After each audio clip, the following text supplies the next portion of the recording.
From downtown, this is Tim Kitzrow from NBA Jam, and you're listening to NintenDomain Podcast. Boom shakalaka! This week on NintenDomain, Sony's State of Play is 99% Switch games, and do I even like City Trial and Kirby Air Riders? I shall stray no more. After 24 years, I finally beat a game that takes a few hours.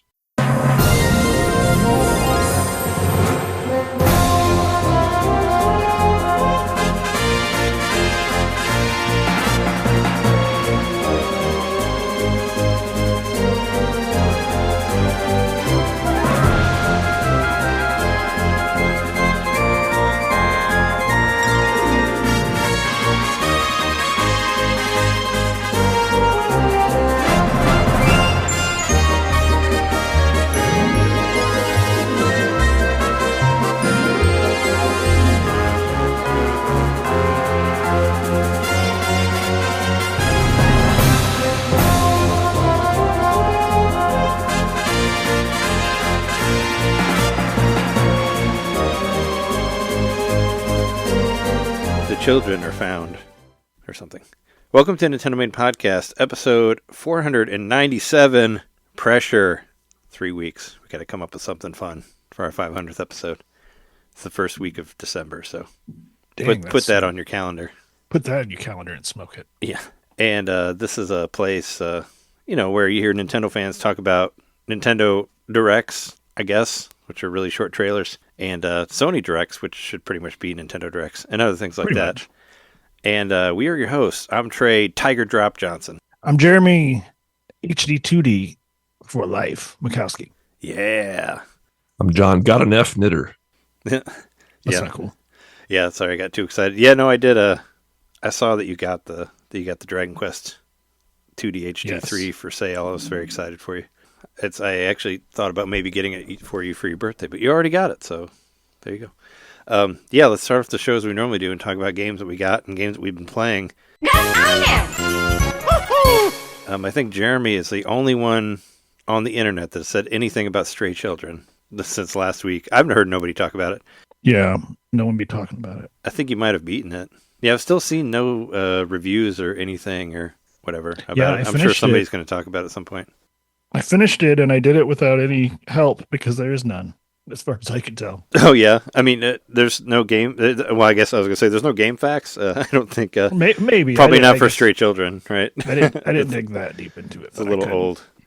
Yeah. I was playing a game on GameCube that I was looking at game facts. That's why I just thought about that. But, stray children. Last week you seemed kind of not so hot on it, but. I think it kind of picked up at the end. Yeah, I'd say I was pretty far into it last week, but there's just a couple spots where I got stuck, and it was literally because I didn't know what I was supposed to do. Like, I had to go.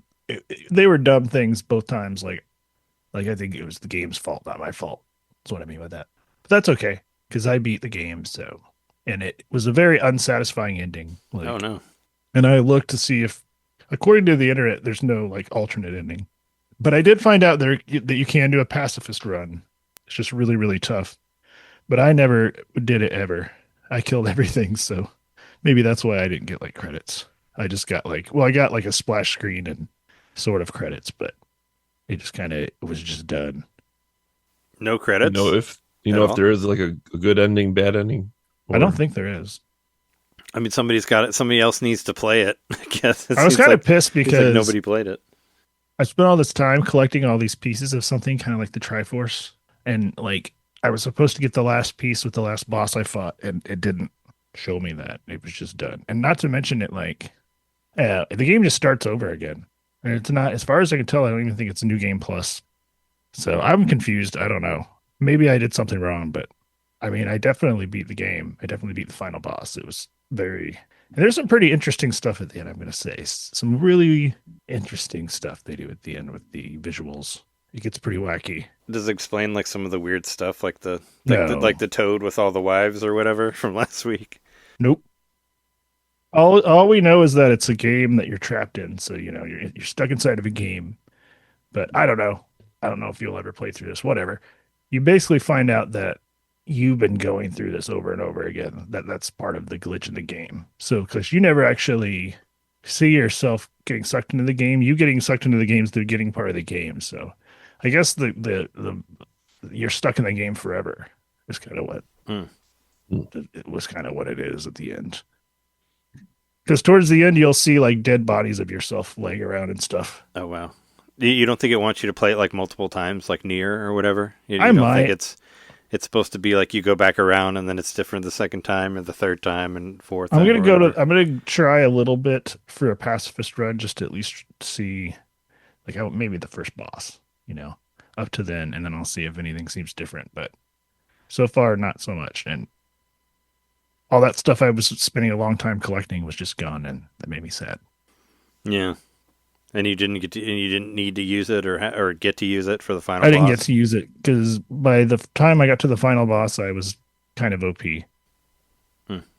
So the game just went like, I don't know, it just got weird and like weird in an almost like thrown together way. But hey, I was there for it. I would say if I were gonna give it a grade, I would say it's a nice C. So like But a 7 in the middle. or a 6, But- about. Like a 6 to 7. But I think given like the music and the art, it could definitely still pass the sniff test or the vibe test, as they say. It's got vibes for days. Yeah, you said it's something, or it's got a weirdness, I guess, that keeps you hanging on to it. Yeah, I love stuff like this. This like, I don't know. It's creepy. It's just borderline creepy, but it's also like overly childish at the same time. Do you think that part of your feelings toward the game, seeming a little bit toward the negative, are because you enjoyed Moon so much? Well, yeah, definitely. And I think I mentioned that last week. Like, the game made you care about all the different characters because it had an almost Majora's Mask like vibe to it, where all the characters did different things at different times of the day. I can't remember if there were days of the week or not, but I do remember there was times of the day where you could find characters in different spots. And because of that, you started to like actually recognize the characters in different places in the game and doing different things. And that gives you more of a connection to them. Whereas everything in this is really, you've got one kind of sidekick that follows you the whole game, and then nobody else really is consistent in the story with you, which makes for a very lonely RPG.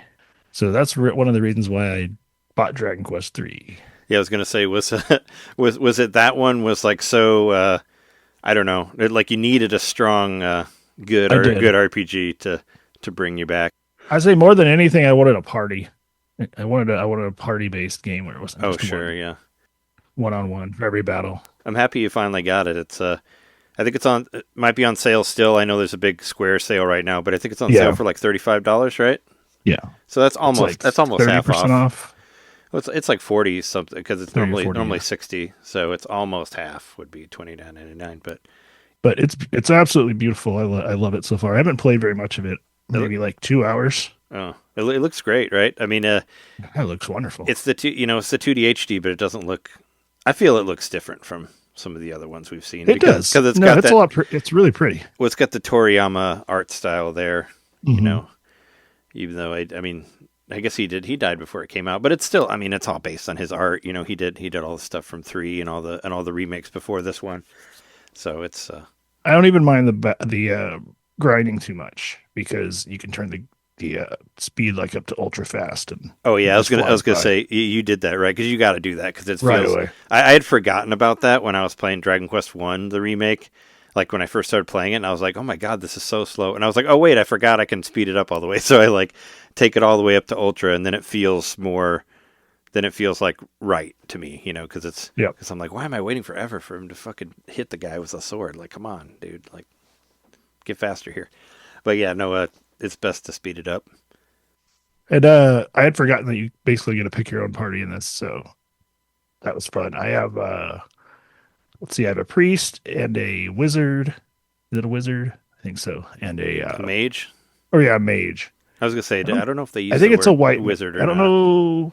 Because I know there's the mages and the I sages. think it's just a mage, but it's not like a colored mage. Like, you know what I mean? It's not like Yeah, a well, it's not red like. mage or a blue mage or anything. Well, yeah, those didn't exist yet when this was made. Oh, okay. Well, yeah, it's just the white. It's just the mage. Whatever I am, and I think I accidentally chose, which it's fine, but I didn't really understand what was going on with the character selection. I ended up choosing the female protagonist. Oh, the A and B, like that. Yeah. Whenever that came out, that was a whole thing of people, calling Dragon Quest woke or whatever because they wanted to be like more genderless with it. But I felt like it was really confusing more than anything. Like it was supposed to be kind of like, I mean, what I think you should do. The two sprites barely look different. There's Well, just a slightly different style of crown they're wearing. You should just let your character look however they want and then pick your own pronouns. That's what I think you should be able to do for games. Like it's, and I felt like they were trying to make it different, but it's still like, here's a female and here's female, but we're just calling them something different. It's not like, I guess you're making it like fully gender fluid or whatever. I mean, it was, I was just confused by it, but it doesn't, me too. Yeah. I think a lot of people were. Alter my gameplay. I still name my character Jer. They just have like a more feminine when they're fighting. And then my other one, I got a bunny lady. I can't remember what she is, what her job is right now. I've changed their job once. Yeah, I don't remember all the different classes. But I changed her job and she's got the bunny ears and she's really strong. She's like my second most strong offensive player on my party. So I've been mopping the floor so far. I'm at the part where I'm about to go to the portal. After you go up the tower and get the skeleton key or whatever. I've done like a couple things after that. But I like that you can have it tell you where to go next, or you can turn that off if you want. Yeah, it really helps. That's really cool. I just leave it on. Yeah, I leave it on too. Like I don't know. I'm going for the more enjoyable experience here. I don't need to deprive myself of modern conveniences. Yeah, and you don't need to check a whatever. Don't need to check a guide constantly. It's best to to have it just tell you where to go. But I would say between the music and the really pretty sprites and just the overall vibe of this game was just what I needed after finishing that other game, Stray Children, because it's a fine game. And I mean, I might come back to it and reconsider it. And maybe it'll make it in my top 10. I don't know, but it just wasn't as enjoyable as Moon, as John brought up, might be part of it. And also it looks so much like Mario RPG, but it doesn't play like it at all. That's Dragon Quest does? No, I'm sorry, Stray Children. Dragon Quest looks like its own thing. Like I was gonna say, I don't think Dragon Quest looked like that game. I mean, it's like playing Dragon Quest. Like it feels good. The music, the all the familiar enemies and the sound effects and the spell names and stuff. I'm all about it. I was ready for another Dragon Quest game, and this is gonna like be satisfying to finish this one because then I've beaten the first 3, and I can move on to 4. Well, then you gotta go back to the redone versions of 1 and 2 because they're all different now. Well, you'll move on. You move on to 7 in February, right? Because that's the next one that's coming out because they're not really re-releasing the other ones. Or I might play 8 on my 3DS. Go back to it. Yeah, you got 8. The bunny girl is the gadabout class, which sometimes that can be a hard one to do actually because they won't always listen to you. I remember that. Like, yeah, I've noticed that. Or occasionally the bunny person will be just like, she just started laughing and then she won't attack or whatever. I remember Donkey doing like a video for Dragon Quest 3 when it came out, and he did a whole party of gadabouts, and he didn't get very far because they don't, like I said, they don't listen to you. So it's like, yeah, I guess that's been a bit of a problem. But they can get like more powerful later, I guess. Whenever you change, if you become a vamp, it's supposed to be like a super powerful class. I've heard a lot of people talk about that. So I don't know. I didn't actually look into like what luck does in this game, but she has really high luck. Like her luck's crazy high. Okay, well that would help then. Yeah, plus I actually buffed her up with some extra luck. So I hope luck's good because I split points on it instead of splitting it amongst my party. But I also think I'm pretty sure if you want, you can just like get rid of people and go get a new party member if you don't like one of them, right? Yeah, you do. That's actually part that I got stuck on because there's a specific quest that you have to do where you have to like give up one of your party members to have them like start a town. Like you have to create a merchant and have them start a town, and that's how you get one of the gems or whatever you're looking for. And I just didn't want to get rid of any of my characters, and I didn't want to make a new one. So that's kind of part of why I stopped playing it, I guess. But, I have a character I don't like at all. Yeah. So, but no, you can drop them off at whatever the whatever the town is where you go and make them. Like I think you can drop them off and get new ones or whatnot. So Do you lose them forever once you do that? I don't think so, but I was still a little like hesitant about it I'll have to because I was check like, it out. oh, I don't want to mess mine up. But I think you can just leave them there, like it's a daycare or whatever, and you can come back and get them. You know, so Cool. I'm sure it's fine. I just didn't look into it, you know, but I knew I had to do it because that's a part of beating the game is creating this town around one of your characters, which I'm pretty sure you didn't do that in the original one because I don't remember doing that. Yeah, I can't exactly remember how far I got when I played it on Switch before the HD version, but so far this feels pretty different. The only thing that really felt familiar was the actually the tower that I was in recently. I was remembering that. Everything else feels pretty different. The beginning part, I forgot how weird the beginning of the game is. Yeah, The that's very beginning. still there. Yeah, where they ask, they ask you a bunch of things, and that like creates your main character's personality, and like whatever, you know how like they ask you stuff, and then it kind of sends you into a world. Basically, like tells you a fortune. That'll be different depending on however you answer the questions. Like you might get a different thing that you have to, or you'll like walk through a thing, and what you do that'll be part of your personality or whatever. Oh, So it because I definitely was not very nice in the thing they sent me to do. because it could be different for everybody, and I guess that helps choose your stats for your main character or whatever. Huh. That's what I heard. And basically, they said something like you're good at making decisions, but you need to be quicker about it or something. It was kind of weird. But I just was Too I, long. turned, I was a monster, and I was like terrorizing a town. It was pretty neat. I don't know how that's going to come back to haunt me because I killed everybody.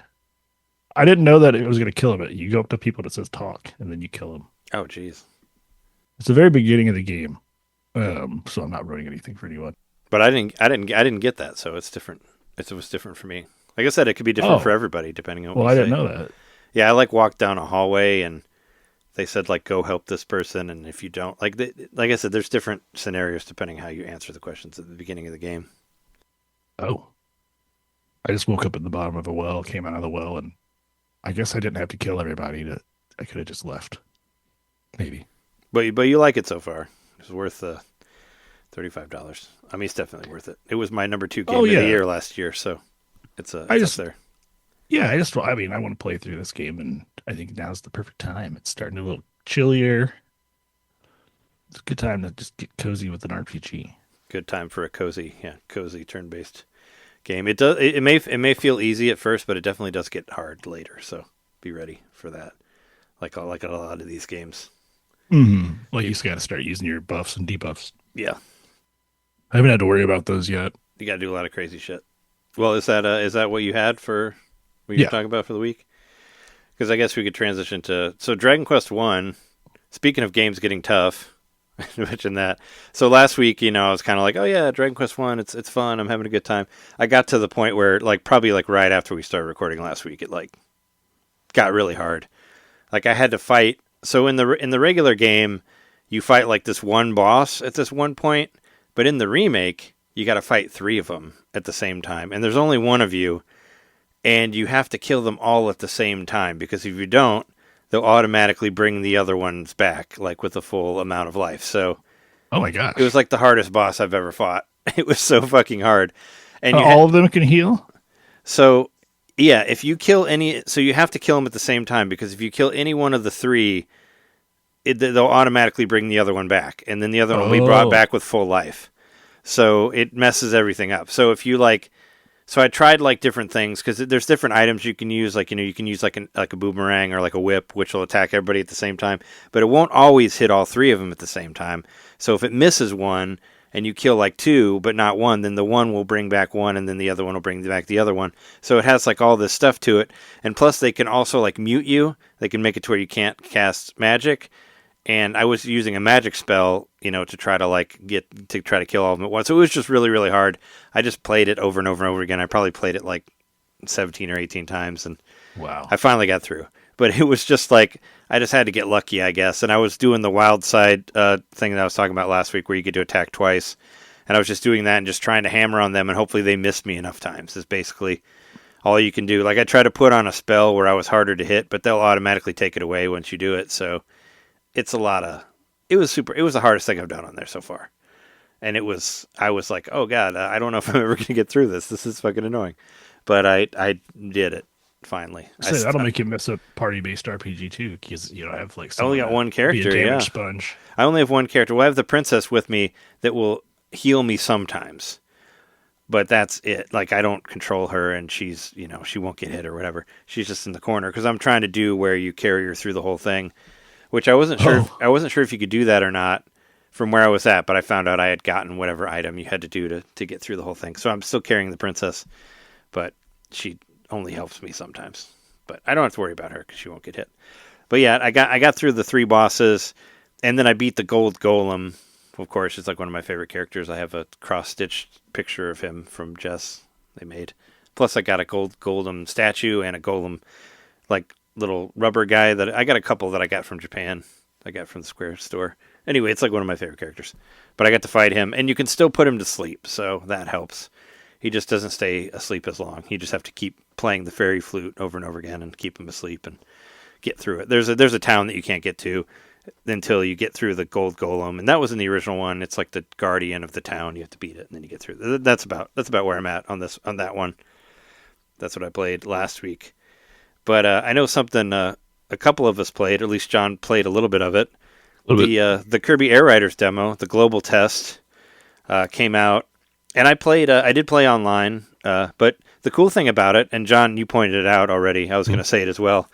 Is you can play the tutorial offline. You don't have to play it during the the actual event. So if you want to get in there and just feel what try it out. Yeah, what it feels like to play. There's a few tutorial things. I went through and did them all. I think there's maybe 20 total or something like that. There's 3 different things that you They're can brief. do. It'll take maybe 15 minutes to go through everything.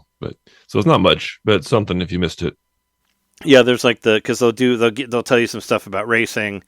And they'll give you some stuff about City Trial, and there's a third one too that I don't remember what that one's about. But so I did. So you just did the tutorial, right? You didn't get to the actual stuff. I did everything. I mean, but did you play it online against people? Yes, That's what I mean. You did? I did. Yeah. Oh, okay. I wasn't sure because I thought cool because the first night it started at 2 a.m. and I didn't think or 3 a.m. your time, so I figured you didn't stay up that late. No, I did it the second night. Oh, okay. Well, what did you think of it? Did you play it for long? Yeah, I played it for maybe half hour. It's not for me. Yeah. So what I think is really weird about about the whole thing is, they teach all this tutorial stuff about playing about doing the races, but the races are offline, are not against anybody. It's against computer players. Yeah, I was a little disappointed. I thought it was going to be online against computer players. I thought that was the point of testing the network. And all that kind of stuff. So what I don't understand is why isn't that just available all the time? Because that's not online. It's against the CPU. So if you can do the tutorial, then why can't you just play the races? And I like the races the most, but you could only do those against the computer players, and there's only 3 of them. So I don't know. It's all kind of weird. And I played the City Trial. I played it for maybe an hour, and then I played it a little bit on Saturday because it went till midnight, and I ended up I was like, oh, it's still going. So I played it for another 30 minutes. So I maybe played it for an hour and a half, maybe 2 hours. And I'm still not really sure that I understand City Trial or I even like it at all. It's too much. Yeah. It's kind of yeah. I said it before, when the thing debuted, I really don't like when there's just visual noise all over the place. And there's a way to do that well. I think Smash does that well. Whereas it feels there's a lot going on and it's interesting and there's something to look at in every corner. This to me felt like the rules were a little bit hard to grasp. It's not like in Smash you pick up and fight and there's one main button to attack and it's easy to understand right away. That works well with the visual noise and all that kind of stuff. But I think the City Trial was a little bit more complicated. There was a lot of stuff going on. There was at one point a giant bird. Yeah, came and there's all attack the giant bird. What's it? The Dyna? What's it called, Jeremy? The giant bird. It was in the Super Nintendo one. Isn't it Dyna Bird or something like that? I think that sounds right. Can't remember. I thought you'd remember it because it was in because it's in Superstar. It's a part. It's one of the I don't know. It's Dyna something. It's Dyna. Is what it's called. I thought it was the name of one of the games in there on that Superstar.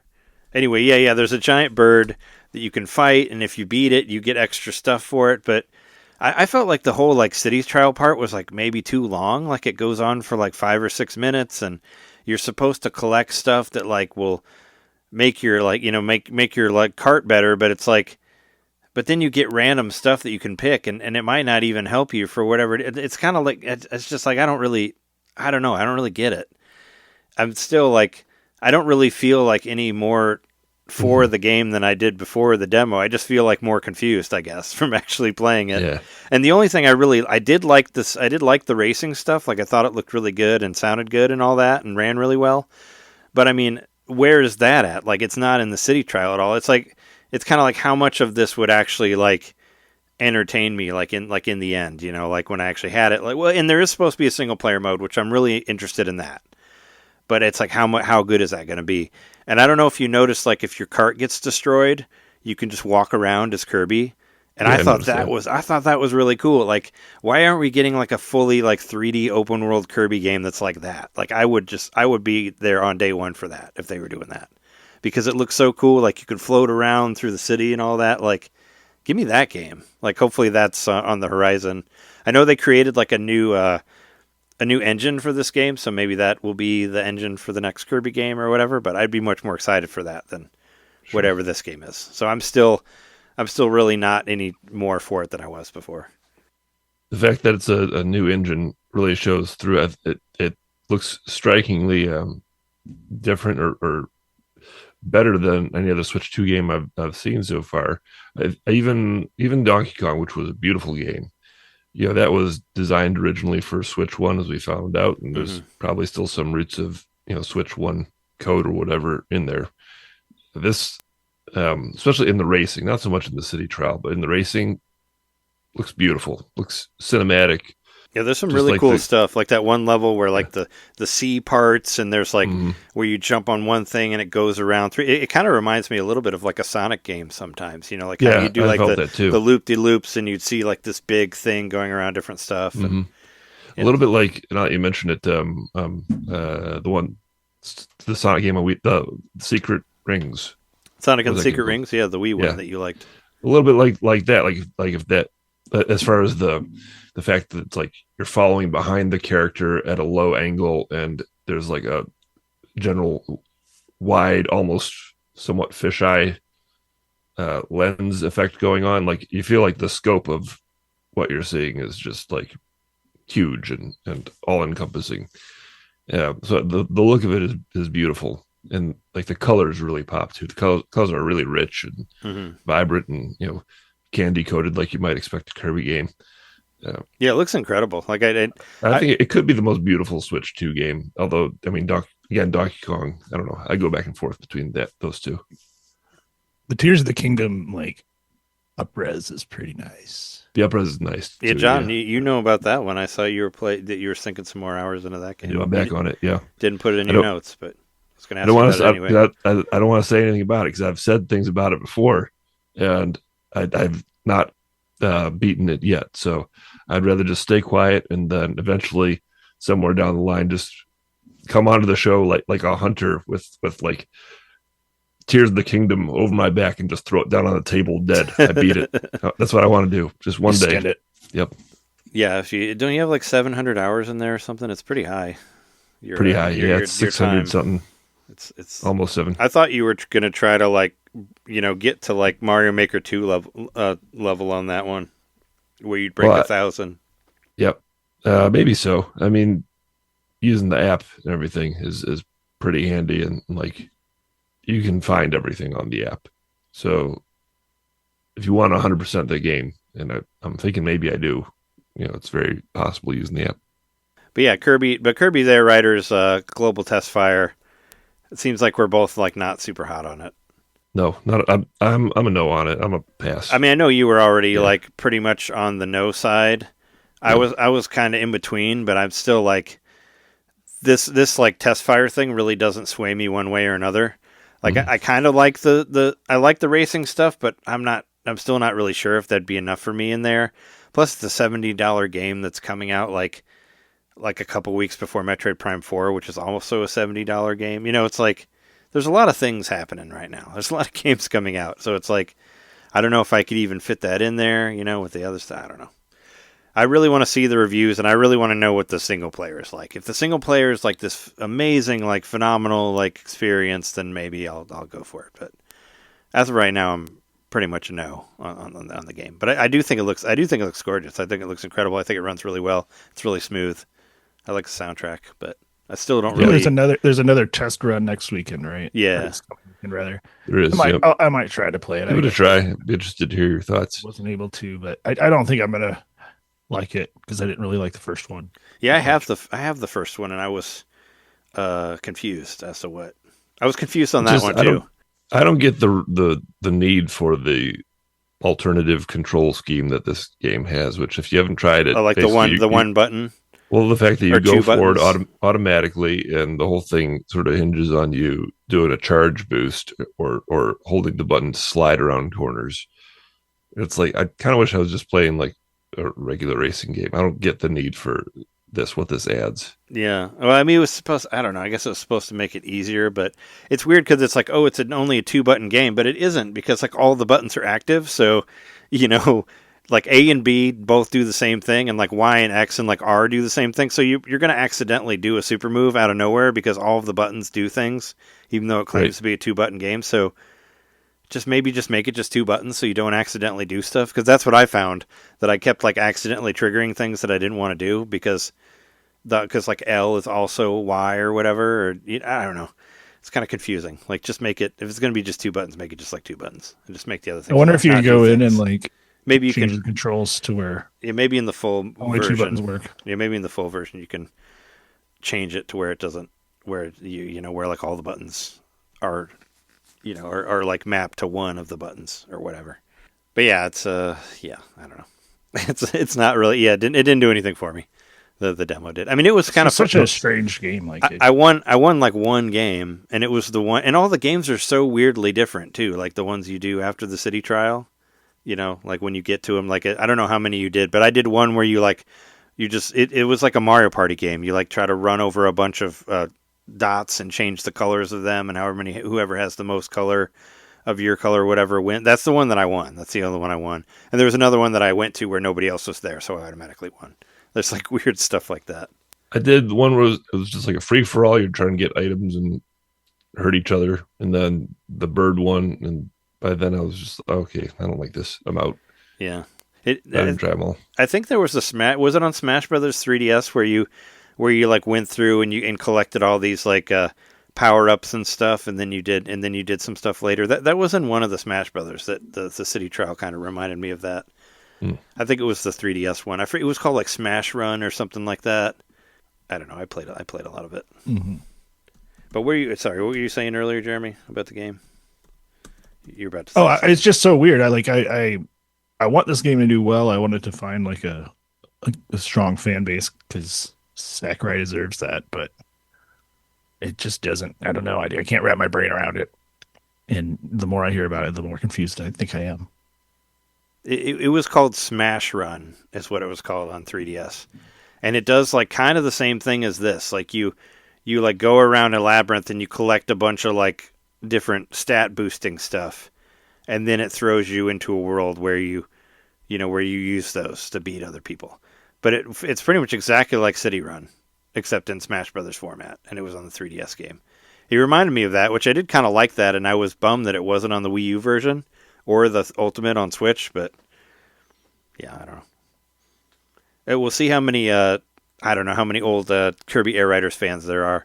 I mean, there was a lot of people on there, and I did play against a guy named King Logan. I don't think it's the Logan from NVC, but I did friend him, and he responded to me, so we're friends now. And I beat him. Friends. I beat him in that one game that I won. But oh, you probably don't have friends anymore then. Because I beat him one time. Friends don't like when they lose. Well, actually, I friended him after I beat him, so maybe they forgot that I was the winner. Maybe they thought it was just so you could talk to them on the phone and tell them how much they suck. I'm going to game chat them right now and be like, hey, you remember that time that I beat you that one time? Yeah, I bet that makes you feel like a loser. I heard people used to do that on like Xbox and stuff back in the day. Oh yeah, they used to do it to me all the time on PS3. I guess that's why I stopped playing online fighting games, because I used to get so much hate mail on PS3. You suck. You spam the same move. I'm like, dude, I beat you. Fuck off. I won. Don't send me mail. Yeah, it kind of doesn't feel great when somebody can send you a message telling you you're a terrible person because you beat them. You're saying I'm spamming, but you're literally sending me spam mail. Yeah, because you beat them at Street Fighter 4 or whatever. It's like, why? Why did you take the time to send me an email or send me a message through PlayStation Network to tell me that I suck because I beat you in like Street Fighter 4? Like, get over it. But yeah, and moving on from there, I played the PowerWash Simulator demo just because there was one. I didn't know there was one. I played on Switch 1. I've always been curious about it. It was a great editing game because, it's slow and you paint things, or not paint, you wash things. And it's like reverse paint. And I got to the second level, whatever, the house. I did the house where you jump on the roof and all that. And I was actually having a really good time with it, but I got to 99%. And I couldn't figure out what I didn't do. And I pushed the button to show the dirt and all that, and I couldn't see it. And I walked around the house about 30 times, and I'm like, all right, I'm done with this game. But it was on sale for $12, so I thought I'd try out the demo for it. Just to see. At the very end, you have to turn the washer on yourself to finish the level. Oh, because the dirt's on you? No. That's why. I didn't know. It's like deja vu when you use the gun on yourself. Yeah, I was going to say Shadowgate does that too. Yeah, it's like Shadowgate where you're say use sword on self and then it shows the Grim Reaper and you're dead. I always thought that was really funny that you could kill yourself in that game if you weren't paying attention. Yeah, I don't know. I played it for a little bit and I was like, eh. And if I did get one, I figured I'd get the Switch 2 version because the Switch 1 version looks fine, but I want it to look really nice if it's going to be a game where you just clean shit, right? Needs to be cool. Yeah. I played Sonic Racing Crossworlds. Ichiban got added from Like a Dragon. And there was the Ichiban Festival, which I played that while I was waiting for the Kirby Air Riders to happen. And I kept getting kicked off. The network kept getting fucked up, which was really annoying. So I didn't get to play it for that long because it was frustrating me, and I ended up closing it. But in between episodes, I pretty much willed it into existence. But last episode, I said, hey, they got to say something about that Switch 2 version. And they did, right after, the next day. The Switch 2 version of Sonic Racing Crossworlds is coming out on the 10th of December, and it's going to cost $10, but apparently it's going to be on sale to a certain amount of time, so if you already own it, you can buy it for $5, which is even better. But it's not on the eShop yet, so I've been looking for it. There is no evidence of the Switch 2 on the eShop, but Sega themselves said that it's coming out on the 10th, so I'm excited about that. So that's another thing. Maybe you need to use the store app. Through the phone. I tried it on there and I didn't see it there either. I mean, I'm sure it'll show up at some point, but I just want to get that $5. I want that $5 discount. And maybe if my depending on my funds, I thought about maybe dropping the money for the season pass too at the same time, because they showed some stuff from the Sony State of Play, which I watched it live when it was on. They're doing the Knights guy is going to be in there. II from Super Monkey Ball is coming out. Two other characters I didn't recognize, but some other background Sonic characters that were super C-list or whatever. And these are all free ones, but they also did there's a date for the SpongeBob stuff, and they're just they're giving you a free new character every month, which is, like I said before, it's a lot more than Mario Kart World ever did for us. They didn't do anything. But at least Sega's giving us new characters every month. And if you buy the Switch 2 version now, you will still get Sonic the Werehog for free, which was a pre-order bonus for the Switch 1 version. But if you buy the Switch 2 version, you'll get that still. So if you really wanted to get that weird-looking werewolf hedgehog, you can. He comes with the race car too. All the characters have their own cars. So Ichiban has this cool spiky looking dragon truck or whatever that you get. And II has a banana car, and they all come with a car. It's not just the character, it's a character and a car.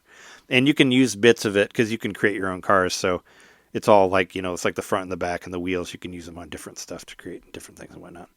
But yeah, I'm excited so about. So you could have a monster truck banana? You could, I guess, if you get big enough tires, right?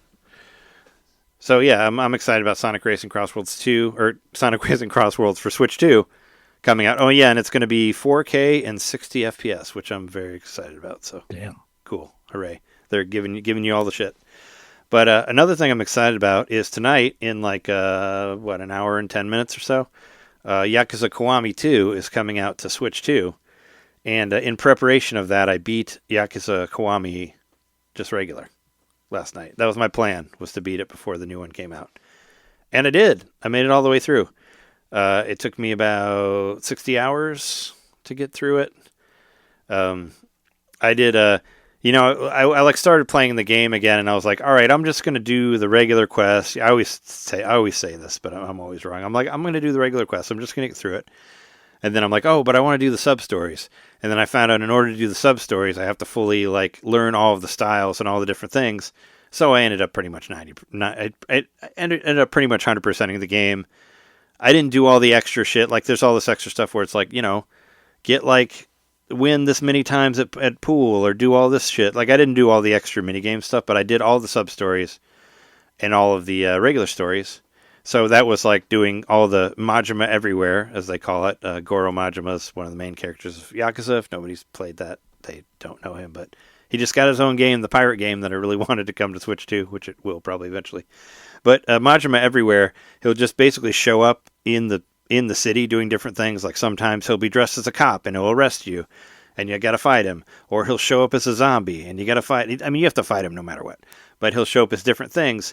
And I had gotten all of the stuff except for the idol Majima, where he shows up in this like sparkly suit. He looks like a disco dancer or whatever.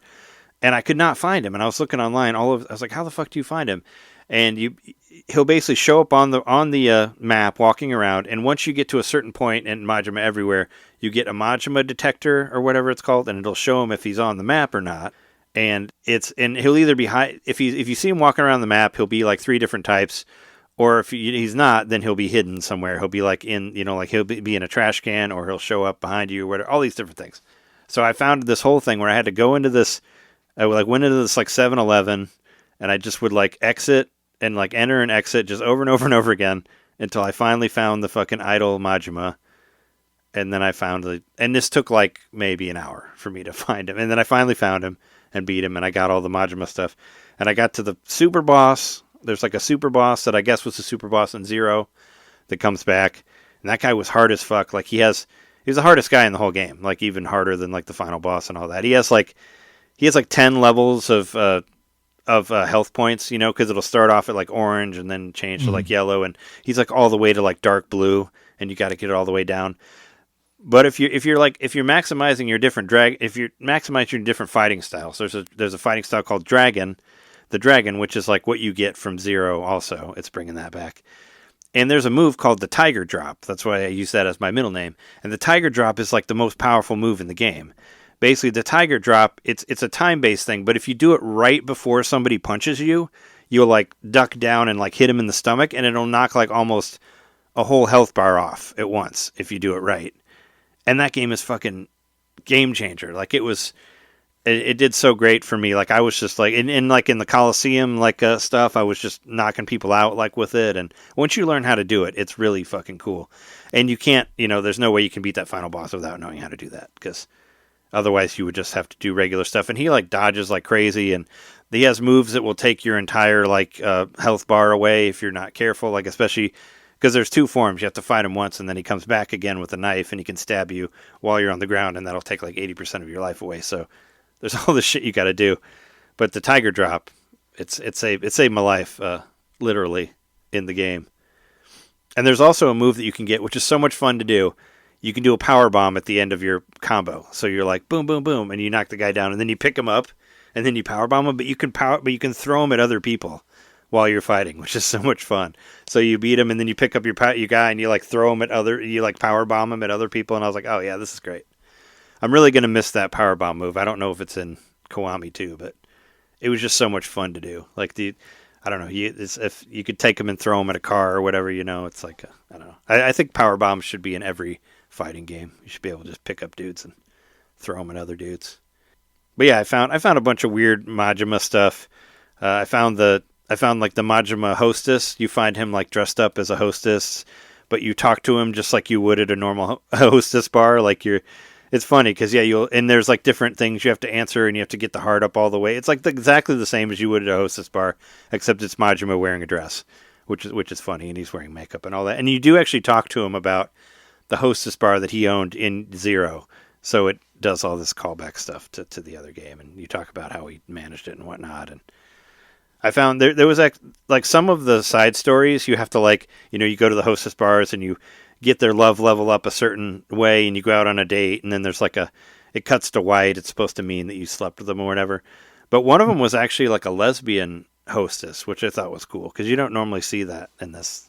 And she keeps talking about like hanging out with other girls and all that, even though I think she still ends up sleeping with you because she gets turned down by this other lady, and she's like, oh, you know what, genders or whatever, I'm gonna fuck with everybody, or I'm gonna love is whatever, fluid, something like that. But it's really weird after you get this to this part, there's like these live action videos of Japanese women in their nightgown robes or whatever, like rolling around on the.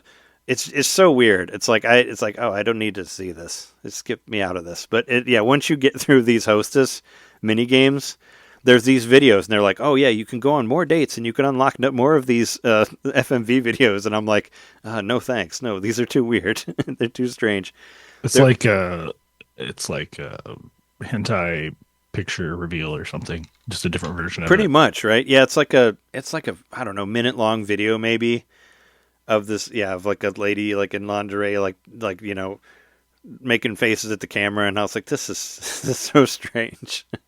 I mean, if you want 100%, you got to get them all. Yeah, but it's funny because in the game it even says like, you can get more of these videos, and then it says like, if you're into that stuff, it says like that at the bottom. So there's even like a little like, wink, being like, all right. There was a thing in Yakuza 6 where you like talk to somebody online, but it's like FMV stuff. So it like you're like talking to like a real person, but Kiryu's is like a computer character, but he's talking to like a real person. It was so weird. Like it was like one of the weirdest like video game experiences I've had. I was like, what even is this? I don't even understand, And you're trying to hit on them online or whatever, but it's like an actual like actor. So strange. It is strange. But yeah, Yakuza Kiwami 2 comes out tonight. It has the piss game in there. It's got the bathroom game. It's in there. You can do it in that game. I'm buying this game just for the urinal games. It's in there. It is in there. I saw it. No, actually, it's been, I've heard good things about it. I know 8.4 said it was one of the best ones, and I watched a couple of reviews today, and they said it was the best game next to Zero. They'd say Zero is the best of all the Yakuza games, and that 2 is right under that. And there's some things I didn't know, like Yakuza 2 is actually based on the engine for 6, which is different from like all the other ones, and 6 made it to where there's like it's completely seamless, so you can fight people like into like the 7-Eleven or whatever, where the other ones, you could fight in a certain section in the city, but this one you can actually go in and out of buildings while you're fighting. And I guess that it uses the engine that they would normally use in like the Like a Dragon games and stuff like that. So I didn't really know. I knew it was like a PS4 game and not a PS3 game because like what was it? Yakuza 3 is like 3, 4, 5, and 0 and 1 were all PlayStation 3 games. And then 6 was the first PlayStation 4 game, and then 2 came out after 6 and used the same engine as 6. And 6 actually has some really cool stuff, like I said, being completely seamless, where you can walk in and out of buildings like with no loading or whatnot. So I'm excited to see how that works for 2, because I think I got 2 for cheap on PS4, but I never played it because I wanted to get through 1 first, through regular Kiwami. And now I finally did, and I automatically deleted it and then downloaded 2 because they're about the same. They're both like 20 some gigs. So I was like, all right, I'm going to beat this game and then delete it and then download this one. So I got it all ready to go. So I'm very excited to play it whenever we're done recording here. But yeah, and also I got this amiibo. My Viola amiibo came. Open it. Motorcycle. This guy. Open it. Yeah. So, yeah, I almost forgot about it. Oh, and I needed to remind myself that I got it. Let's see here. Yeah, there it is. This is my. It's the first vehicle amiibo. Yeah, it's pretty big and long. I don't know if that's true. It's big and long. Oh yeah, and also it's playing in the background. But I realized that that my Super Nintendo actually has an HDMI plug, and that I could hook it up to my HD TV. So your Super Nintendo has an HDMI plug. Yeah, I bought one. Oh, okay. You bought like an adapter. Yeah, I bought an adapter that works for the GameCube, 64, and Super Nintendo. Oh, sweet. So it works for all of them because it's got that regular plug. And anyway, I was able to try out the whatever it is, Fire Emblem. Yeah, the Fire Emblem that you got me. Yeah, I got to try that. It is the first one of the SNES, right? It's Or the first one on Super Famicom. I was going to make a joke about it. It's the mystery of the emblem. That was the mystery. Is that it was the mystery of the emblem. Okay, that's what it's called. Is that the one that's like a kind of like a summary of the first two games or something? I don't know. I don't speak Japanese, so I couldn't tell. Here we go. There you go. Nice. Interesting thing about this amiibo is so it's like the motorcycle on the sand, but the sand is like really far and outside of the actual like sensor part for the amiibo on the bottom. I find that really funny, where it's like here's the tiny part, and then it's just really long. Yeah, you got like the circular, base of the amiibo, but then there's like a big like sand platform on top of that the motorcycle is sitting on. I'm trying to figure out how Samus has her hand out of it. I thought you had to have your hands locked in to ride the motorcycle. Well, it's not moving. It's in okay. a stationary position. She's just whatever. posing for a calendar. She's posing for the amiibo. Got to get that amiibo money. Now I think it looks really cool. It is cool. I like the metallic red paint. If I was gonna get, I'll eventually get all of them because I love Metroid. But I was like, well, I gotta get the motorcycle one because maybe it'll sell out. So. Do the wheels move, or are they like? No, I didn't think they would. It's an amiibo. They ain't fully posable or whatever. Got no kung fu grip here. Can't wait to ride across endless sand with that. Yeah, I can't wait do to nothing else. Traverse. You're going to traverse across the desert or whatever. It would be like the motorcycle in Breath of the Wild, but in Metroid. Sure, yeah, kind of. Nintendo's got a thing for motorcycles. There's a lot of them. They do. There's a lot of them in games, which I'm not against that. I like motorcycles. They're fine. I feel like they could have more wheels. No, you don't want those fucking slingshots or whatever. Those things are dumb. Do you guys have those in Champaign? I'm sure you do. No idea. I call them Mario Karts. They basically look like giant Mario Karts. They have like three tires. They're called slingshots because they look like slingshots. There's like I've seen those out in the country. Like two tires in the front and one in the back. They look like giant Mario Karts. They're all over the place here. Even in our area, there's actually somebody down the street who has one. Who lives right next to us. I think they're stupid, but they're all over the place. Anyway, that's good for me. What do you got, John? Just a few things. First, I got a game whose name I am not going to mention. Yeah, I got that game. I got that game too. I figured out. I didn't play it, but I did get it because it was free. I had no assumptions. I thought it was going to be a bad game. It was a bad game, but that's not the reason I'm not mentioning the name. I'm not mentioning it because today, when I went on the website, I come to find out that it is at the top of the list. Well, yeah, that's how they do it.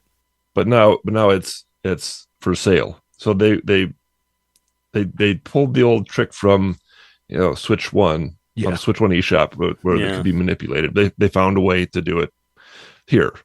So essentially, whereas those games would go down to 99 cents or 10 cents, whatever. Yeah, they sell crap for like nothing, and then they get it to the top, and then they raise the price, and it shows. So they just dropped it to free for 3 days or something like that, and then a bunch of people like us went and got it, and now it's at the top of the chart, but it's 77 cents. And so I'd like to discourage this. I'm not going to mention their name, and their game sucked. So. I didn't play it. I saw that you put it on the Slack, and it was like the only thing I've downloaded through my phone. I just clicked on it through the app, and I was like, well, maybe it'll download, maybe it won't. I don't care. I'm doing other things, so that's kind of what I did because I download everything through the eShop primarily because I have to move stuff around. When you see a free game on there, it's just some company trying to game the system again. Which, kudos to Nintendo. So far, the Switch 2 eShop. It started awesome, and it's been awesome since. So they've been doing a great job with curation. I'd like to discourage other companies from doing this kind of thing. Onto a good game, though. Yeah. Also, most of the time when the game is like extra cheap like that, it's trash. Yep. Just keep that on. Yeah, it's a trap as a regular. Yeah. Occasionally like Vampire Survivors, which was like $5, was an excellent game. But I mean, like most of the time, if it's less than $1, or we did a whole Patreon episode, patreon.com/NintenDomain podcast, where we talked about a whole bunch of really shitty games for $1 that are out there. So, look out. If it's cheap, means it's crap. You get what you pay for. Pay that $60. It's worth it. We're almost back to shitness again. Oh god. It's been almost years since we did that episode. How about that? Yeah, that's true. We could do a good sequel. Game. Maybe. A good game that I played this week was Luigi's Mansion, and I beat it. Finally. Yeah, I did. You beat it. I did actually play a little bit of Luigi's Mansion too. I got to the baby, which is like the first boss. It's like 20 minutes into the game. It's pretty early. It's pretty quick. I beat the baby and the couple, and what was the last one I did? I don't know. Oh no, I got to where you unlock the booze that you find. But John, you beat it all the way. Booze in this game? Yeah. You unlocked it? Get the whiskey. I'm on the dude that looks like the Monty Python skit where the guy's eating all the food. Oh yeah. Oh, is he gonna explode everywhere like the I don't know if Yoshi's he commercial? does like that, but he just looks like that. Yeah, there's the Yoshi commercial, but right. Totally what was ripped it? off the Monty Python movie. Yeah, the meaning of life. Yeah, because I remember seeing the Yoshi commercial when I was in high school or whenever, and I was like, oh well, that's a weird commercial. But then I saw Meaning of Life later, and I was like, oh weird, that's like the same thing, like the Yoshi commercial and the movie is like, oh okay, strange. Well, so Luigi's Mansion beat it and really loved it. So it's got me wanting to get possibly 2 as the next one. And actually 3 is on sale as part of the Black Friday sales for $30. For so 40. I'm going to get that. For 30.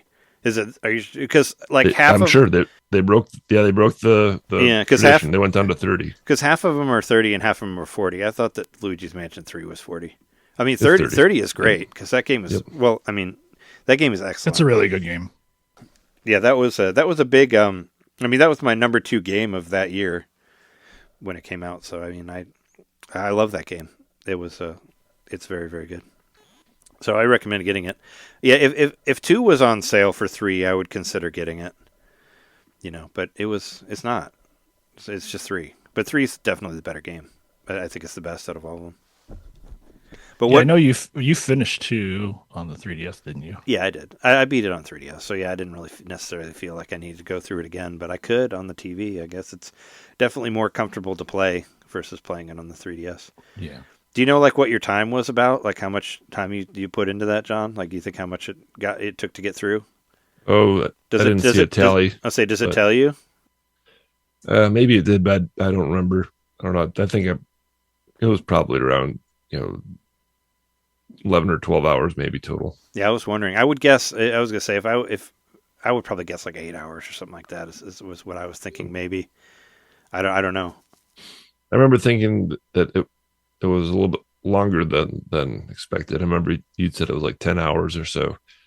I felt like, if I put like probably 3 or 4 days of good effort into it, and that did it. I mean, I guess it kind of depends on, what all you're looking for and all that, right? Mm-hmm. I guess How Long to Beat says 6 hours, but they're always too fast.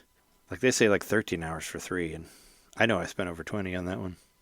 But anyway, I mean, it's a fun, really cool game. You can see like how Luigi should sound and not like whatever happened in the direct, which we'll talk about later. Yeah.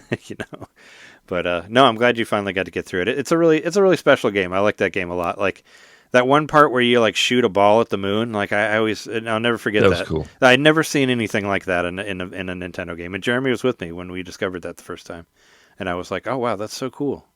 It just had all this cool like stuff. You don't remember discovering the ball to the moon? Yeah, I remember shooting the ball to the moon. There's the part where you go out. You're on the second floor, and then you go out to the balcony, and it's like the I don't know, like planetarium or something like that. Uh-huh. You're on the balcony, and you're looking off at the moon in the distance. Oh, what a nice, pretty view! A little break from being inside the house, getting out for a little bit, and there's a shooting star that keeps coming past again and again, and eventually you just kind of put it together. Oh wait, I can suck this star in, and then I shoot it at the moon, and you break the moon in half.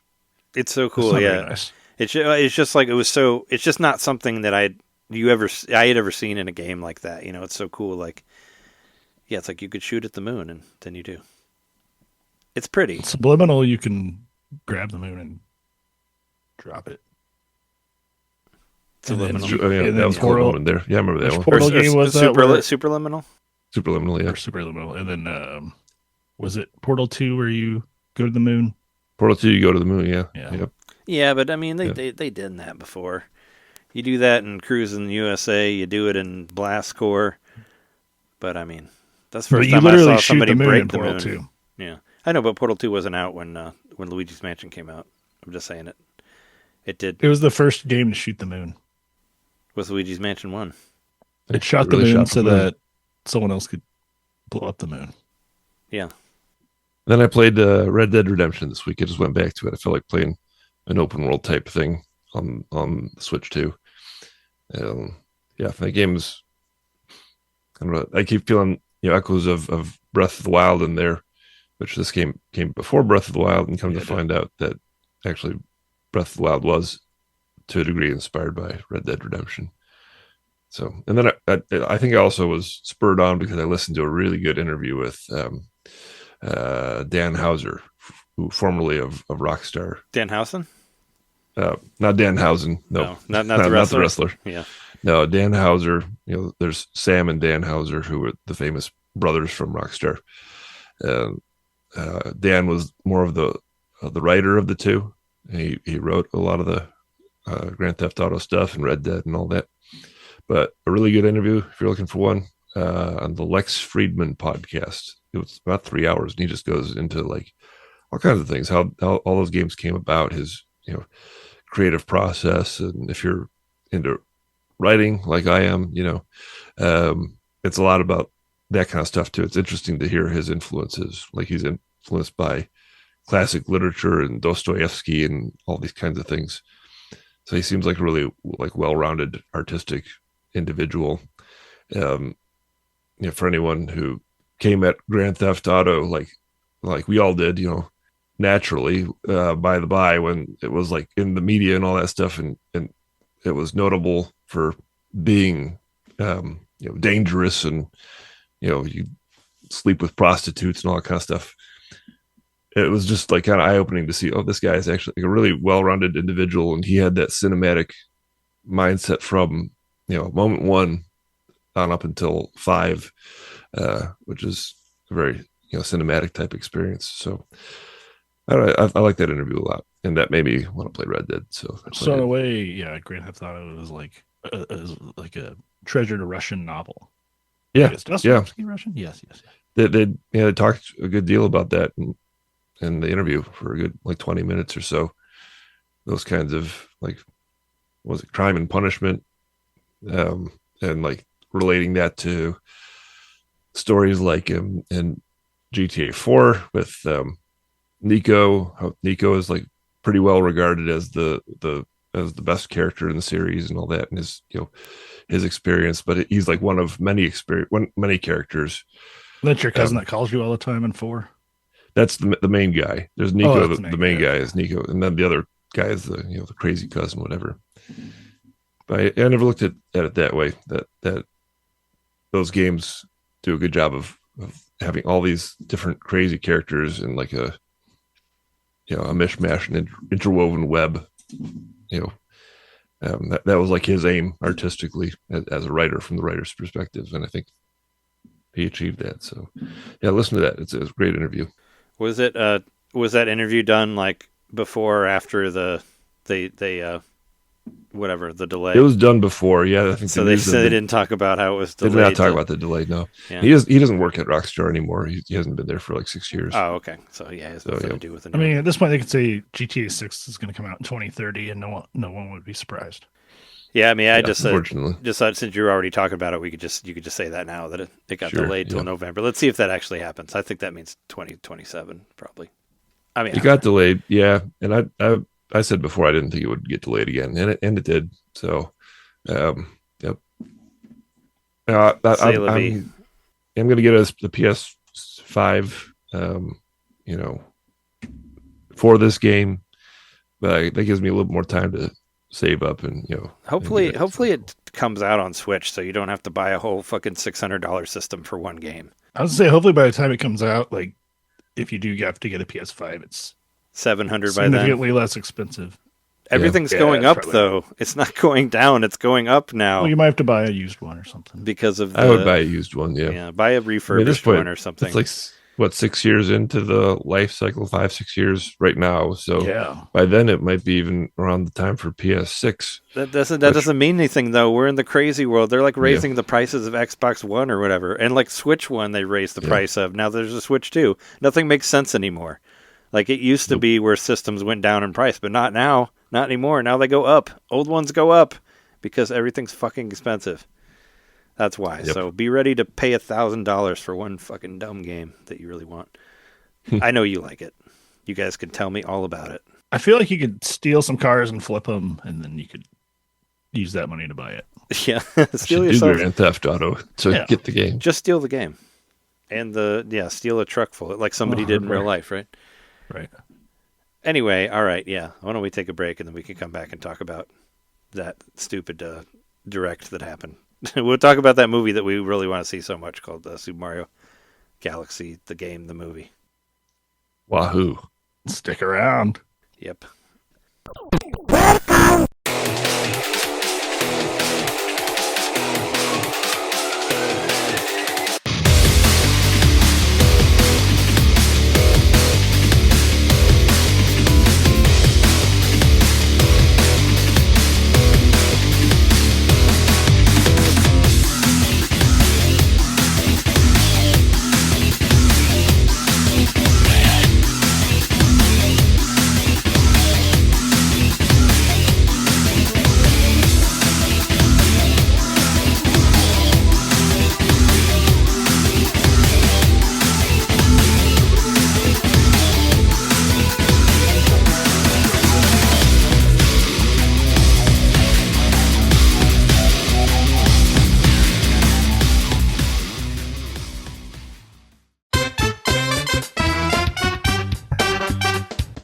Hey, you. It's me, Mario. Yeah, you.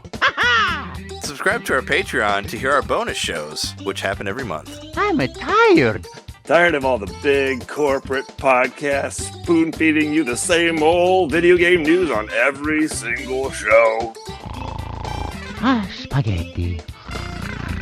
Ravioli. Then expand! With NintenDomain Expansion Pack. It's us talking about old games that were important to us. It's us interviewing people that we meet at conventions. And heck, it's live shows from those same conventions. It's basically everything you could want that NintenDomain ever made. Here we go! And it's just $1 a month. That's less than a bad indie on the eShop. It's $12 a year, which is less than Nintendo Switch Online. Thank you so much for subscribing to our Patreon and supporting NintenDomain. Just go to patreon.com/NintenDomain podcast and hey, Mario, let go. Whoa! He's throwing us back to the show. So long, Bowser. Patreon.com/NintenDomain podcast. Game over.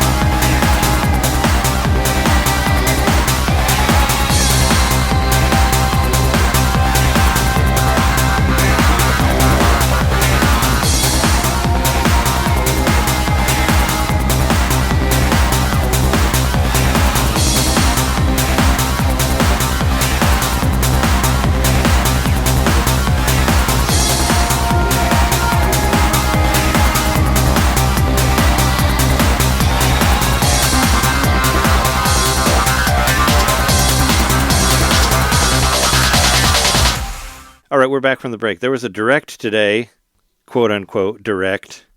I think it's weird. I was talking to Jess about this earlier today. I think it's weird that like we get like a 15-minute trailer for Animal Crossing Update, but that's not called a direct, and then we get like a 5-minute Mario Brothers maybe it's like 7 minutes or something like that. We get like the 7-minute Mario Brothers trailer, and that's called a direct. I guess it's a direct because there's people in it talking, like coming out, whatever, I think it's a direct because they want to make another $1 billion, and they want you to say, this is important. Look at this. Well, yeah, they want to be on the conversation or whatever. That's why they do these. I just don't get why the Animal Crossing thing wasn't called a direct. It was 15 minutes. It should have been, and it was. Yeah. I'm much more interested in that than this. But you guys watched the direct, right, today? Maybe they were worried if they said it was a direct, people would think they were going to announce a new Animal Crossing game. But if they said it's an update, then people know it's. It's still like a 15-minute video. It's a rather long trailer, I guess. If I don't know. I'd be interested in seeing have they done Animal Crossing directs? Yeah, like for the other big releases, or were they just? I don't know. Was the 3DS? I think everything for the Mario movies has been a direct though, so that they're staying consistent to what they've been doing, and the whole form of it's been the same. Where, we saw it today, so it was very consistent with kind of how they did it the first time around. And they called it a direct again. Basically, it's a commercial for a commercial. Yep. Pretty much, yep. So what did we get? We got Miyamoto, and then we got Chris on, and we got Jack Black, and we got the trailer. And the trailer was first. Yeah, the trailer was first. The trailer was like, hey, here we are. Now let's watch the trailer. Yeah, so Miyamoto showed up and introduced the trailer. And then he talked about the people working on it, right? And then it cut to Chris, and then Jack Black rolls up on a scooter, and it's like, hey, let me talk about the guy who's the voice of my kid or whatever. He's a real uncut gem. Yeah, because he wrote Uncut Gems or whatever. I like that movie. I've never seen it. It's an A24 film, though, right? Oh, it is. Is it? It's a good movie. Yeah, it's incredibly tense. It's very hard to watch because it's very tense the whole time. But I did like it. But he also made that really terrible show called The Curse, which I couldn't finish the first episode of. He was a character on there. Too many swear words. Awful. But I don't know. He can be an annoying Bowser child. It's fine for him. I was trying to pick up the voice when I was hearing the voice. I was like, is it? I thought for a second it was the person who had done the voice of Zim. I'm trying to remember who that actor is. Oh, popular voice actor. Invader Zim? Yeah. Oh, are they still? I mean, I'm sure. I mean, those voice actors do a lot of things. Yeah, they're at conventions and stuff, and he's done a lot of voices, not just Zim. But then they were like, it's a space age, blah blah, yakko schmack. I'm like, oh, is it going to be the voice of Invader Zim? But it wasn't. It was some other good dude. Do you recognize him though? Did you recognize his name or whatever? I did not. We should say his actual name instead of just saying that person. I looked him up earlier, so I didn't recognize the actor. It should still be on my Benny Safdie. Yep, he's one of the Safdie brothers, so he's a director. There's a few of them? Yeah, there's two of them. They're a pair. They're a directing pair. So they did Uncut Gems. Well, he did. They did Good Times and one other one, which I can't remember. They did the one. They did the Rock as a white guy, the new one, the Smashing Machine. I think one of them did that. I don't know if this was him or his brother. This one did. This one did. Okay. Yeah, he wrote and directed it. It's on IMDb. I saw that. I remember the Smashing Machine. Oh, that was a documentary. It was a documentary, a long time when I was working at the movie theater. We had it at the movie theater about 15 years ago. It was about a UFC fighter, right? Yep. Well, this is the dramatized version of it. Oh, okay. It's The Rock as a white guy. It's it's him being. It's really weird. It's just weird to see it because he's wearing all this makeup or CG or whatever, but he still kind of looks like The Rock. It's like let's get The Rock. I don't know, nominated for an Oscar or something like that. Maybe he just hung out in a let's basement. Let's do a serious for his character, serious Dwayne Johnson movie. It's lost all of his melanin. But it's weird because it doesn't look like him, but it sounds like him, and it's like, oh no, that's him. Anyway, you can smell something's cooking. You're like, something's up here. Anyway, he wrote and directed some stuff, and now he's the voice of Bowser Jr. So cool, I guess. I don't know. And interesting, you got to wonder, are these people actively campaigning for these jobs? Because who was that would be the perfect Bowser Jr., like you said. I know at least one of the two new people was pretty actively campaigning for the job. Oh, of course, and that's why I was like, Brie Larson? I was surprised she wasn't in the in it originally. I think a lot of people were speculating she was going to be Peach before it was announced that it was Anya Taylor. I mean, that means that Mario Galaxy is woke. I'm not going to see it, man. Fuck Brie Larson. I'm kidding. I love Brie Larson. I think she's awesome. I don't know why she gets so much shit. I think she's great. This is her second space princess that she gets to play. I mean, that's a pretty unique lane. She gets to do it twice. I know she's a popular. Have you seen Room? Come on, Oscar winner. Have you seen Room? Fucking great movie. I've seen The Room. No, I'm talking about the movie where she gets kidnapped with her son. Like she got a fucking Oscar for it. Room. It's really good. It's depressing as hell, but no, she's awesome. Actually, well, I originally knew her from Community. Also. I mean, they did make a point to be Academy Award winning actor and Nintendo super fan. Oh yeah. Brie Larson, who people have repeatedly have said on the internet should play Samus someday. I've seen that as well. I like Brie Larson. She's cool. So that's a good choice. Well, what did we feel about the trailer? I'm overall? Not a hater. Was the trailer like? Did it give anybody hope? And to me, it's more of the same. Fine, whatever. So I watched the trailer. Did Bowser shrink in the first movie? I don't remember. They gave him a poison mushroom, or whatever, the mini mushroom. Oh, okay. Yeah, I blacked that movie out of my brain. I watched it once in the theaters, and that was enough for me. I've never seen it again since. I don't know if you guys did you ever watch it a second time? Either of you? I played it in the background once while I was doing other stuff, but I didn't actually watch it. Yeah, I never watched it, or nobody else, or nobody was watching it, like in the room, like never, like at my parents' house, like kids watching it, or no, I never saw it again. I saw it once, and I was like, that's good. Never again. And I was like, did Bowser shrink? Like, I'm so confused about him being stuck in this tiny castle or whatever. I don't remember. To be fair, I was confused too, and I looked it up, and I'm like, oh well. Okay, yeah. So that's how I figured it out. But I will say, like, Nintendo knows, and I guess Dream or Illumination as well. They know that Jack Black singing is gold, so they got to get him singing. I mean, Peaches was barely even a song, but it was very popular. It's like 30 but that's seconds like long. Among the very first things you're hearing is him just kind of singing to himself, and it's in his pitched up voice because he's miniature, and he's saying like, I gotta cut the bonsai tree and all this stuff, and it's very cute, very entertaining, and makes you think of Bowser not as a villain because he's so little. But you can still tell he's a prisoner. And Mario just seems like an asshole. Like, he only gets one line in the whole trailer. And Mario gets two words. They're both kind of in the dicks. whole trailer. I thought they were both kind of dicks. Luigi was kind of a little bit more polite, but I guess he was kind of dick too. I don't know. Like, when I heard, when I heard like Luigi talk, I was like, I was like, what? Why does he sound like that? And I was like, oh, wait, no, it's that movie that you didn't like. That's why he sounds Charlie like Day. that. I mean, I'm not a Charlie Day hater. I think he's fine. I'm just, after playing like a masterpiece like Luigi's Mansion 1, and then going to this and being like, what the hell's wrong with Luigi? Oh, wait, it's this movie that doesn't really sound like him.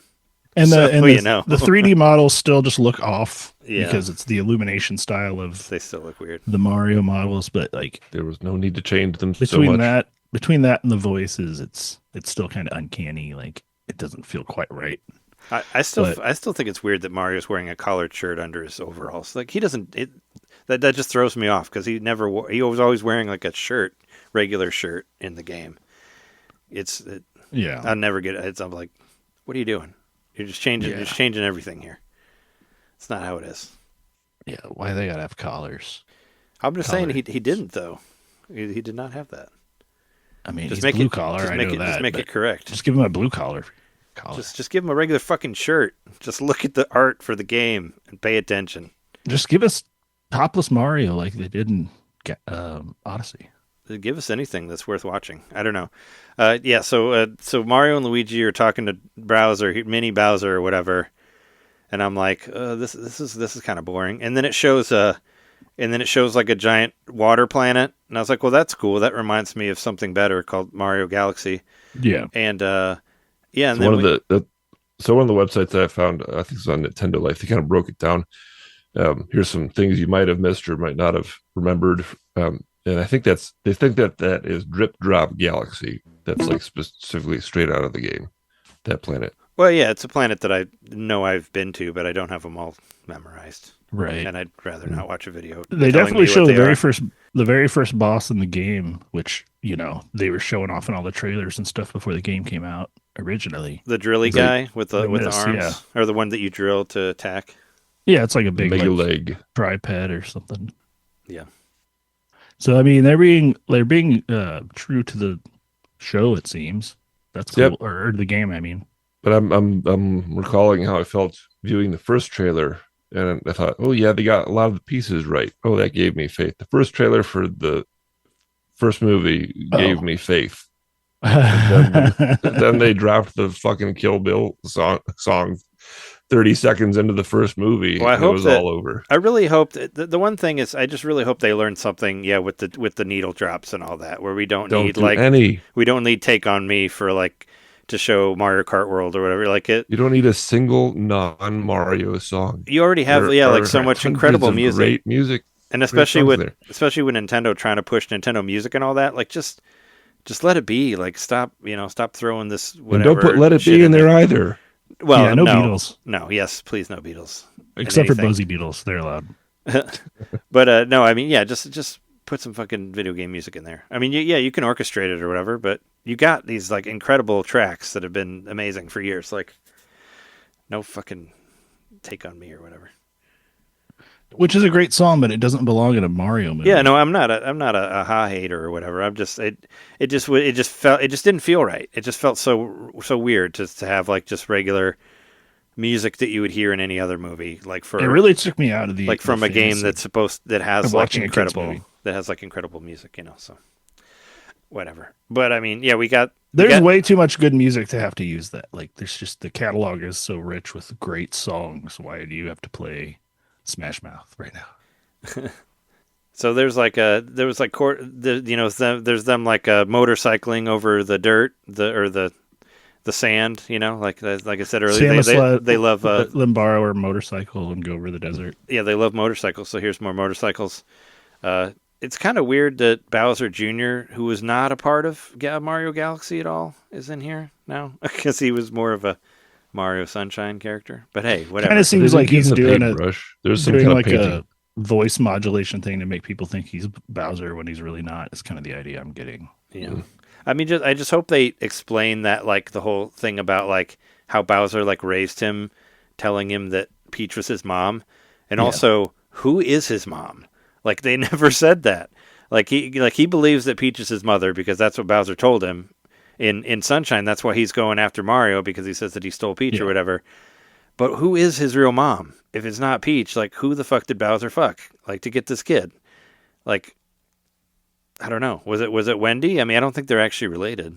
It's the only female Koopa I've seen. I thought Wendy O was one of his It was kids. the daughter. Yeah, but they're not kids. They're not actually related. The That's like Koopalings that's like an American thing. Like they're Oh. I don't think they're actually his kids. They think they just did that through localization. They just wanted a bunch of more Koopa-based enemies. Yeah. Well, I don't know. I mean, I think Boom Boom maybe because Boom Boom likes Boom Boom. I guess. I don't know. Yeah, no, that's what I would. If they had that answer in there, then maybe I'd be a little bit more intrigued by the game. Maybe by the Reznor? movie, I guess. Reznor, like the Triceratops, Uh-huh. all three of them.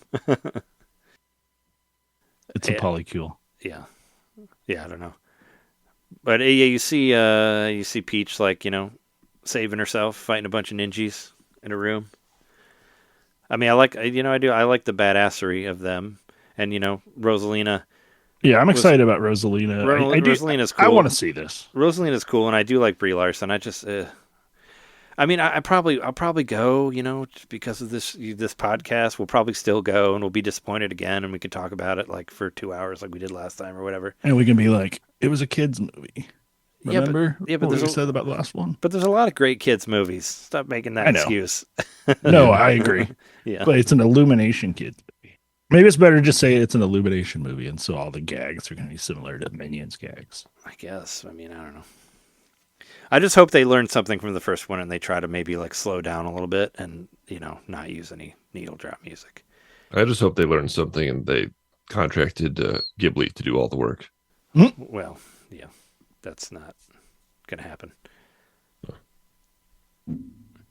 But I But mean, I thought it was a well put together trailer. Everything looked really nice, and Yeah, it was like the first movie where it's just like oodles of visual stimuli, like so much stuff that you could recognize as Easter eggs if you were paying attention, probably, like as far as items and familiar Mario landmarks and stuff. But I mean, ultimately, what are they going to do with this movie?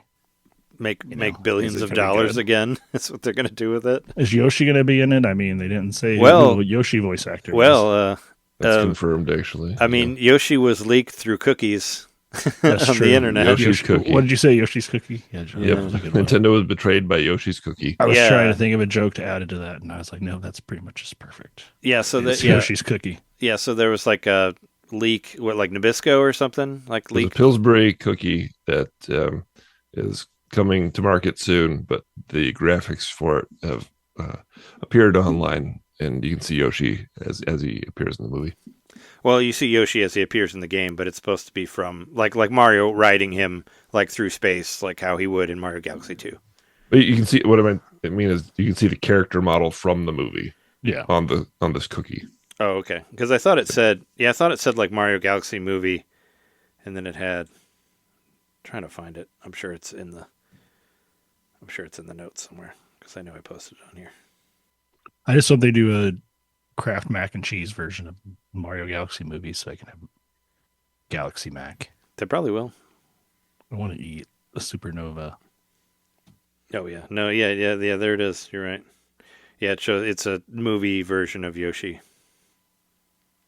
But on So the maybe Yoshi's not voiced. so on the Maybe back Yoshi's AI. on the back of it, it shows him riding Yoshi through the space, but it is like the Chris Pratt Mario riding the movie designed Yoshi or whatever. So it did have that thing. It's just not the one from the game. So I mean, One more but thing that they found Yoshi at the end of the first one, so he's got to be in there somewhere. Well, and Yoshi, wasn't there like a whole bunch of Yoshis at one point? Oh there yeah, were, when Like in the Mario background, first like a came into the world, stampede there or was a bunch whatever, of Yoshis yeah. There running was through. there was a Yep. stampede.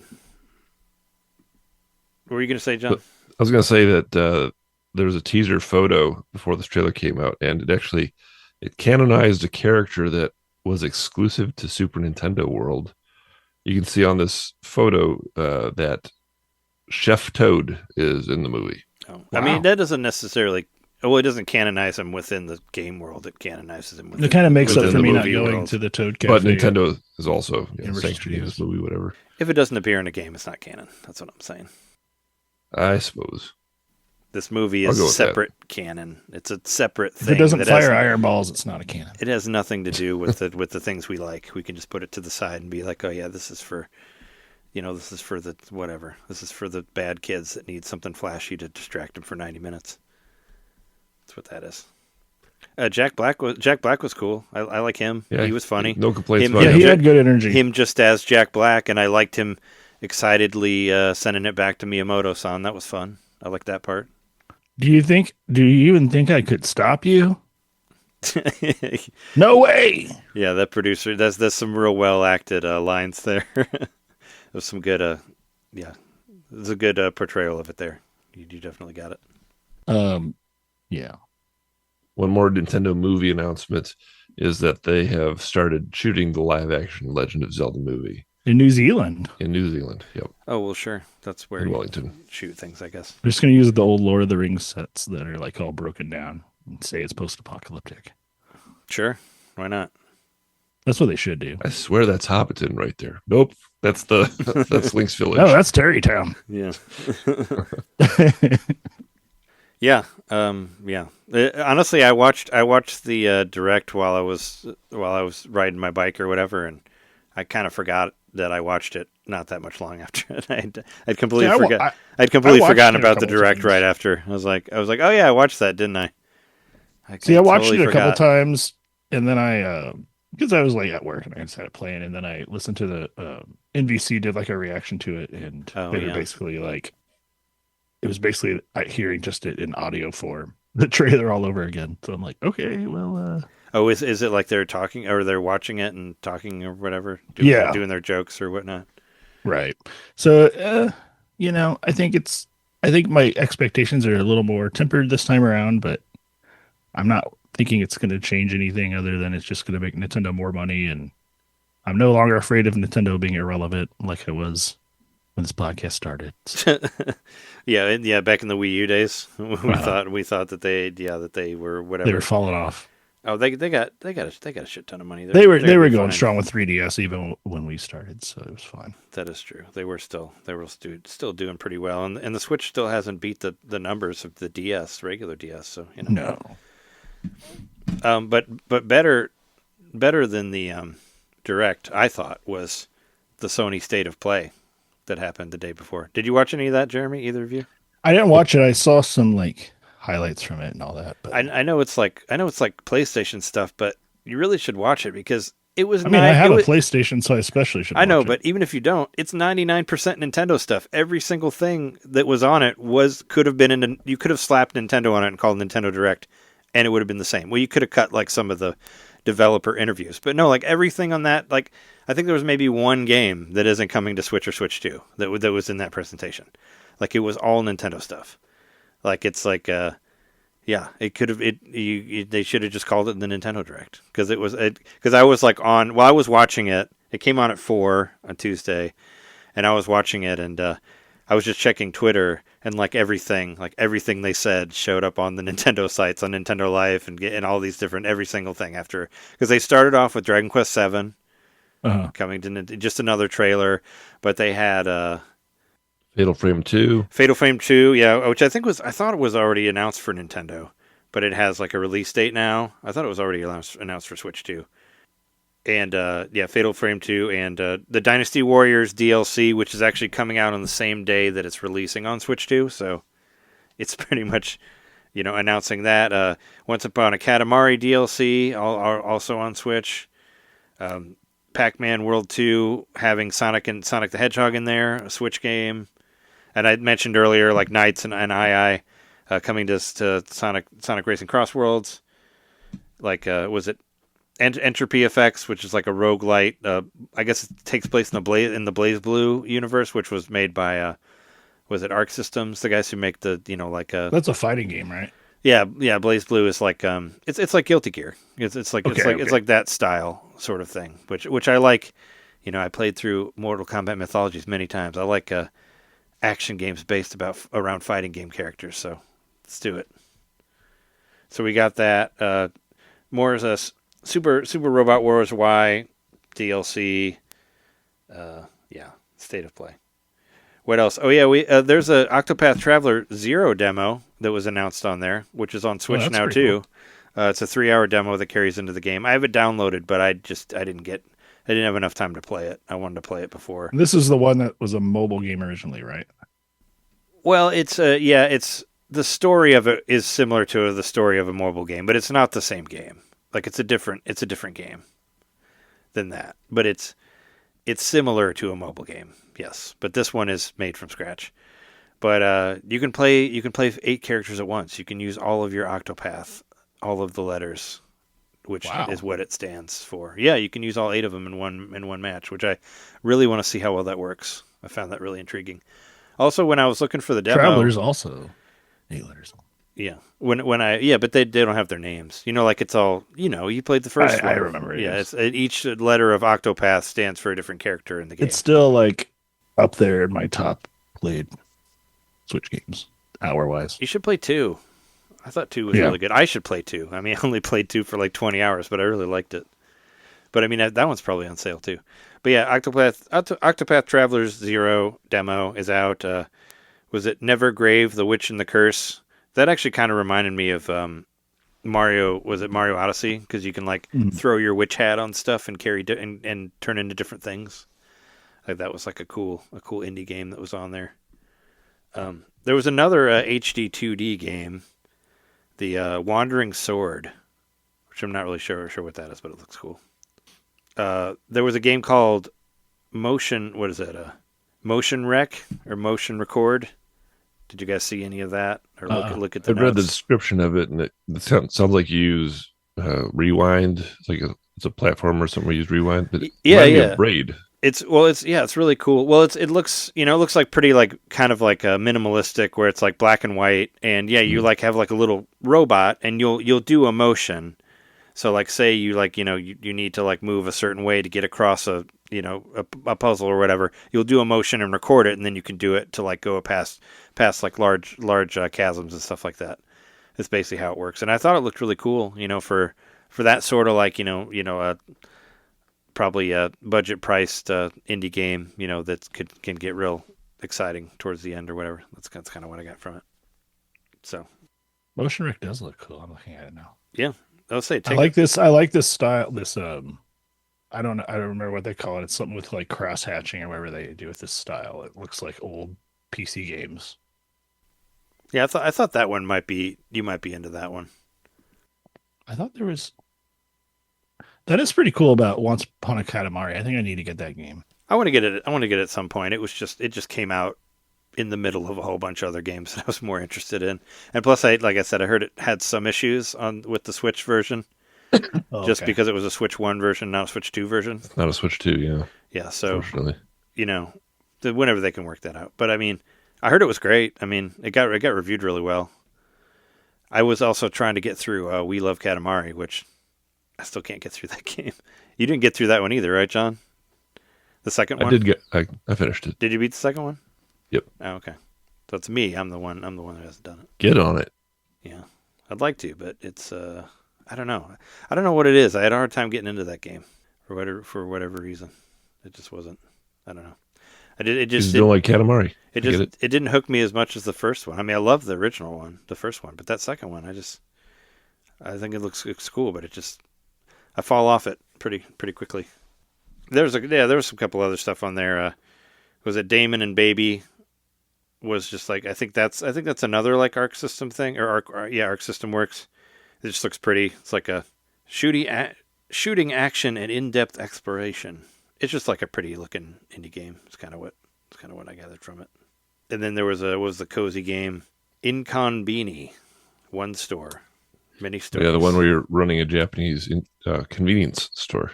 Yeah, that could be fun. That's cool. Making egg salad sandwiches.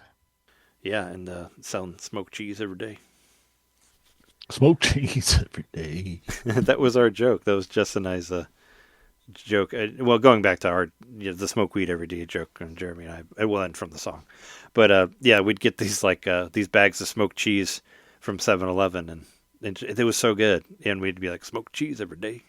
And we did. We bought it every day and kept it in the fridge at the Airbnb, and we ate it a lot. It was real tasty.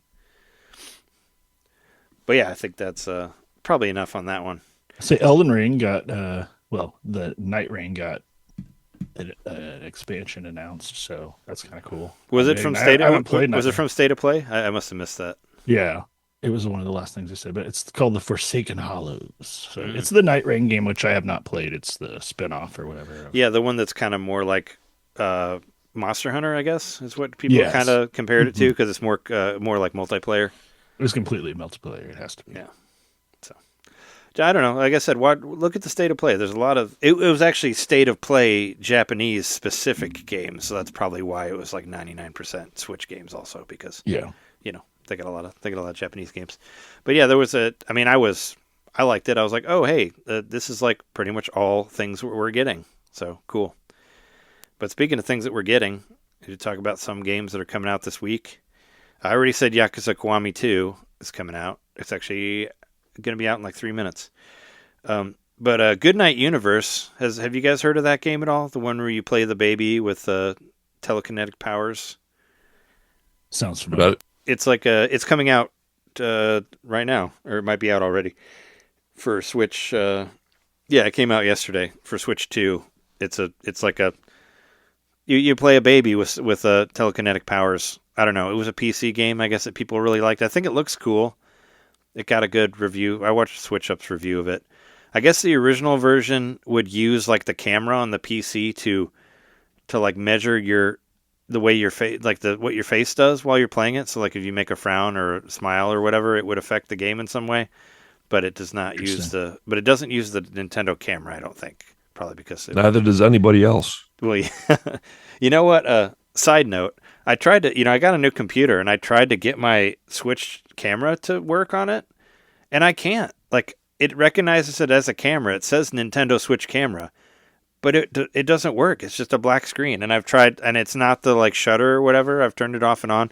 There's a light on it saying that it's on and it's got power.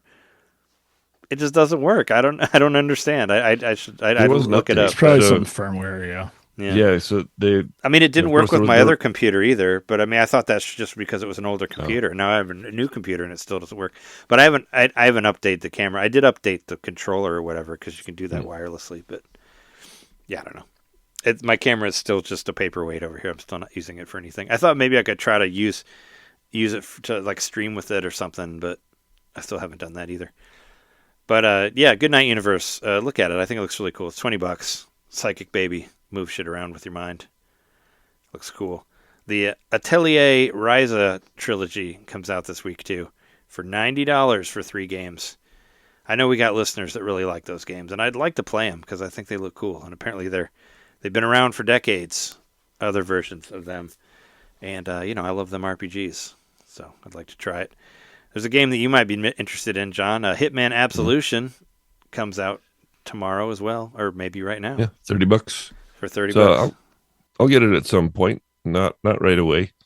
Like I got the other one that came out, about a year ago or so, and I played that one for a bit, and it just made me get the itch to play the World of Assassination. So I ended up playing that for another 30 hours. Yeah, you had a hard time going. Had a hard time going back to the old Hitman, right? You needed it to be the better modernization of it, right? More open world, yeah. Yep. I mean, I don't know. I don't know which generation is this? Was this like a PS3 360 game about, right? Absolution. I only played the one GameCube one, so I don't know. But I mean, I watched the review of it. I thought it looked fine. I guess it had some cool shooty parts that looked kind of fun. I don't know. But yeah, I will get it at some point. It's coming out for $30. I mean, I figured you wouldn't, because you didn't really play the other one. I figured you wouldn't go for this one. Right. How do you feel about all the Steam stuff that was announced? This from Valve. I feel pretty good about that. That was cool. Like, what Steam stuff? So there was today, like maybe 8 hours ago or so, a video dropped saying Steam had some hardware announcements. So first they introduced a Steam controller. It's like an upgraded version of the Steam controller. They're still calling it the Steam controller, but it's like the next one. So that looks cool. And I guess the main different feature is it's got the dual track pads on there, so you can basically any game that. Well, it always had dual track pads, but now it has dual analog as well. Oh, okay. It only had like a single analog before. Well, the Steam Deck has track pads too, right? It has like exactly. looks like mouse, like the mouse pad or whatever is what I thought it was. It had haptic touch track pads, like it was supposed to be pretty cool, but it wasn't. I thought it was cool how they laid out this trailer. They said, we got this Steam controller. You can use it on your PC. You can use it on your iPad or whatever. And you can use it on the Steam machine. What's the Steam machine? Oh, wait. Then they actually did a big reveal. They're doing a Steam machine, which is basically a Steam console. Which they already tried to do like 10 years ago or so. 15 years ago. But that one was, that iteration was a partnership with Alienware. Big Alienware logo on it. Yeah. And I think Alienware was the one who made it. But in this case, Valve is making it. So it is a Valve Steam machine. And it looks pretty sleek. It looks like a really sexy GameCube. Not that the GameCube wasn't. It basically sexy. looks like a GameCube. So less. So it's like they curved the points so it won't hurt you now. But it's totally going against the grain. Less I pointy, think, in the sense that like less handles. Well, I feel like the more PC oriented companies like Steam and Microsoft are like, I thought they were pushing more to like eliminating consoles. So it's kind of strange that Steam is like, well, no, we're gonna release like a home console. Like it's a gaming PC, but it's for your living room and interfaces with your Steam Deck and everything. And really just trying, like, I don't know, it really feels like back in 2017, Nintendo really started something with this Switch concept because everybody's doing it now. Yeah, I mean, if there's one that can do it, I think Valve has the potential to make a better Xbox than Xbox ever could because they have the Steam library. Yeah, that's their superpower, and it's got me interested, to be honest, because there's a lot of games that come out on PC, and I don't have a computer that can play games really. I got a Mac, and we all know Max, for whatever reason, Wasn't it? never fully embraced games. Yeah. Didn't you get? Wasn't yours like missing some sort of? Like, isn't it more? I don't even know anything. Aren't there like more Intel based ones that are a little bit better? Or something. What happened was, okay, and this actually affected me this week because when I got mine in 2021, it was like after a gap year. They put these things out every year, and they hadn't put one out, and I needed a new computer. I was waiting for them to announce one, and I just needed a computer. And I got the stimulus check, and okay, I'm gonna get my computer. So I got the 2019 computer in 2021, which was an Intel-based computer. 3 weeks after I bought it, they announced that they were switching over to their own, the Mac, M, right? The M2, whatever. Yeah, like the M1 or because I have an M3, the one that I just got, which is a 2023 one. So I bought this thing and it was already kind of a lame duck. I mean, it works great and everything. It's been a couple of years I've been using it. It works fine. Great. I mean, you got plenty of other systems to play video games. Except for this week, some of my programs just stopped working. Some of my essential programs stopped working mysteriously. So I said, well, maybe I need to update to the latest OS. And I went to update to the latest one, which is Tahoe. Couldn't do it. I tried, 5, 10, 15 times. I couldn't update. Finally, I brought it to the Apple store yesterday. And I said, okay, we can give it a shot. They tried again and again and again. And it ended up taking about 2 hours. They had to do some like really backwards stuff. There were 2 people working on it, trying to figure it out. Wow. They kept saying, okay, it's going to be a little bit more. Oh, man, I'm sorry. I said, man, I cleared my schedule for this. I tried to fix this yesterday. But long story short, they ended up fixing it. So I have the last one that can support Tahoe. So anyway, and it was never a gaming machine to begin with. But now this Valve announcement has me a bit excited. I think if for the right price, I could jump on board and have a proper gaming PC. And I'm not someone who's ever going to be sitting at a desk playing computer games. It's just not really, for me, games are on the couch. So I'm glad that this is like a high-powered PC that you can play games on the couch. That has me interested. I think it's the price that's going to decide whether or not this is like worth doing, because obviously it's going to be optimized and they're going to continue to support it to run all the Steam games. And I was listening to some stuff about it today. I think maybe Digital Foundry or something. I can't remember what I was listening to, but they were talking about how there's some sort of software that Valve has that basically acts as like an adapter for games that are in Linux to run through other protocols or whatever, the Steam OS or whatever. I don't know what exactly it's called, but it's a very complicated thing, but it makes like over 90% of the Steam library possible on the Steam Deck. And then now they're saying, well, this is 6 times as powerful as the Steam Deck, I think is what they're saying. But also, it's not a top of the line gaming PC. Like it's just a PC that's focused on gaming, but it's still going to be somewhat of a budget kind of thing. Mm-hmm. So that's why I'm hoping it's a fair price. Because I mean, I guess I don't care whether or not it is actually. To be honest, it's just kind of like if Valve's actually going to make this matter, then they have to be competitive. And like, isn't the Xbox Series S like? I mean, maybe they're taking a loss on it, but it's significantly. It's like $300, $400 maybe. Mm-hmm. I know it like even after the price raise, because I know both maybe those went up. Yeah, I guess it did go up, but still, like, it's a pretty competitive market already. I guess Steam's just hoping that people are so immersed in their ecosystem that they're gonna. I think they got a real shot They've got at their it. Steam Deck, so it's going to be that thing it interfaces with, and maybe they work together and dual screen or whatever, and they're just basically doing what the Wii U did. In that case, I don't know. I think if it's around like, I'm surprised there's new hardware. That's all I'm getting at.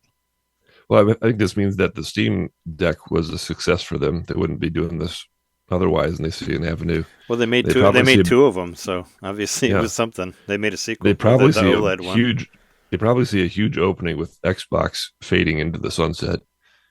And like I said, I think they could do it right. They got the power of the Steam library.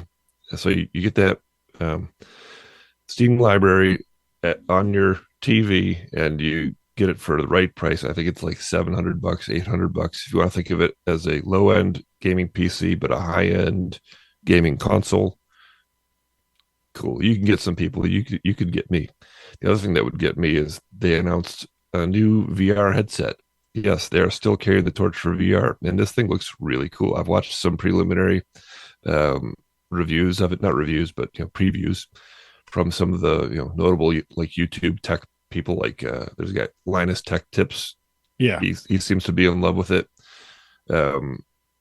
His sort of long and the short of it was that it's better than the MetaQuest, and there's also it has basically like two options. So one, it can be tethered to the console for like a higher powered experience, or two, it can be operated on its own like a MetaQuest, so you can take it out on the go. I think that's cool. That could be, I don't know if there's like a secret sauce for VR and this is it, but this is like certainly something that could give it a little boost. That you could have it both ways, the power and the mobility.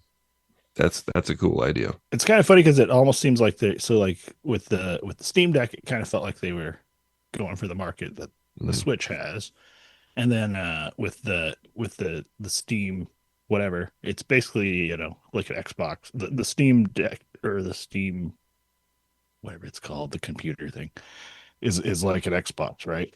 Mm-hmm. Because it even kind of looks like the Xbox. Like Xbox is more tall, but it's just like a little block thing.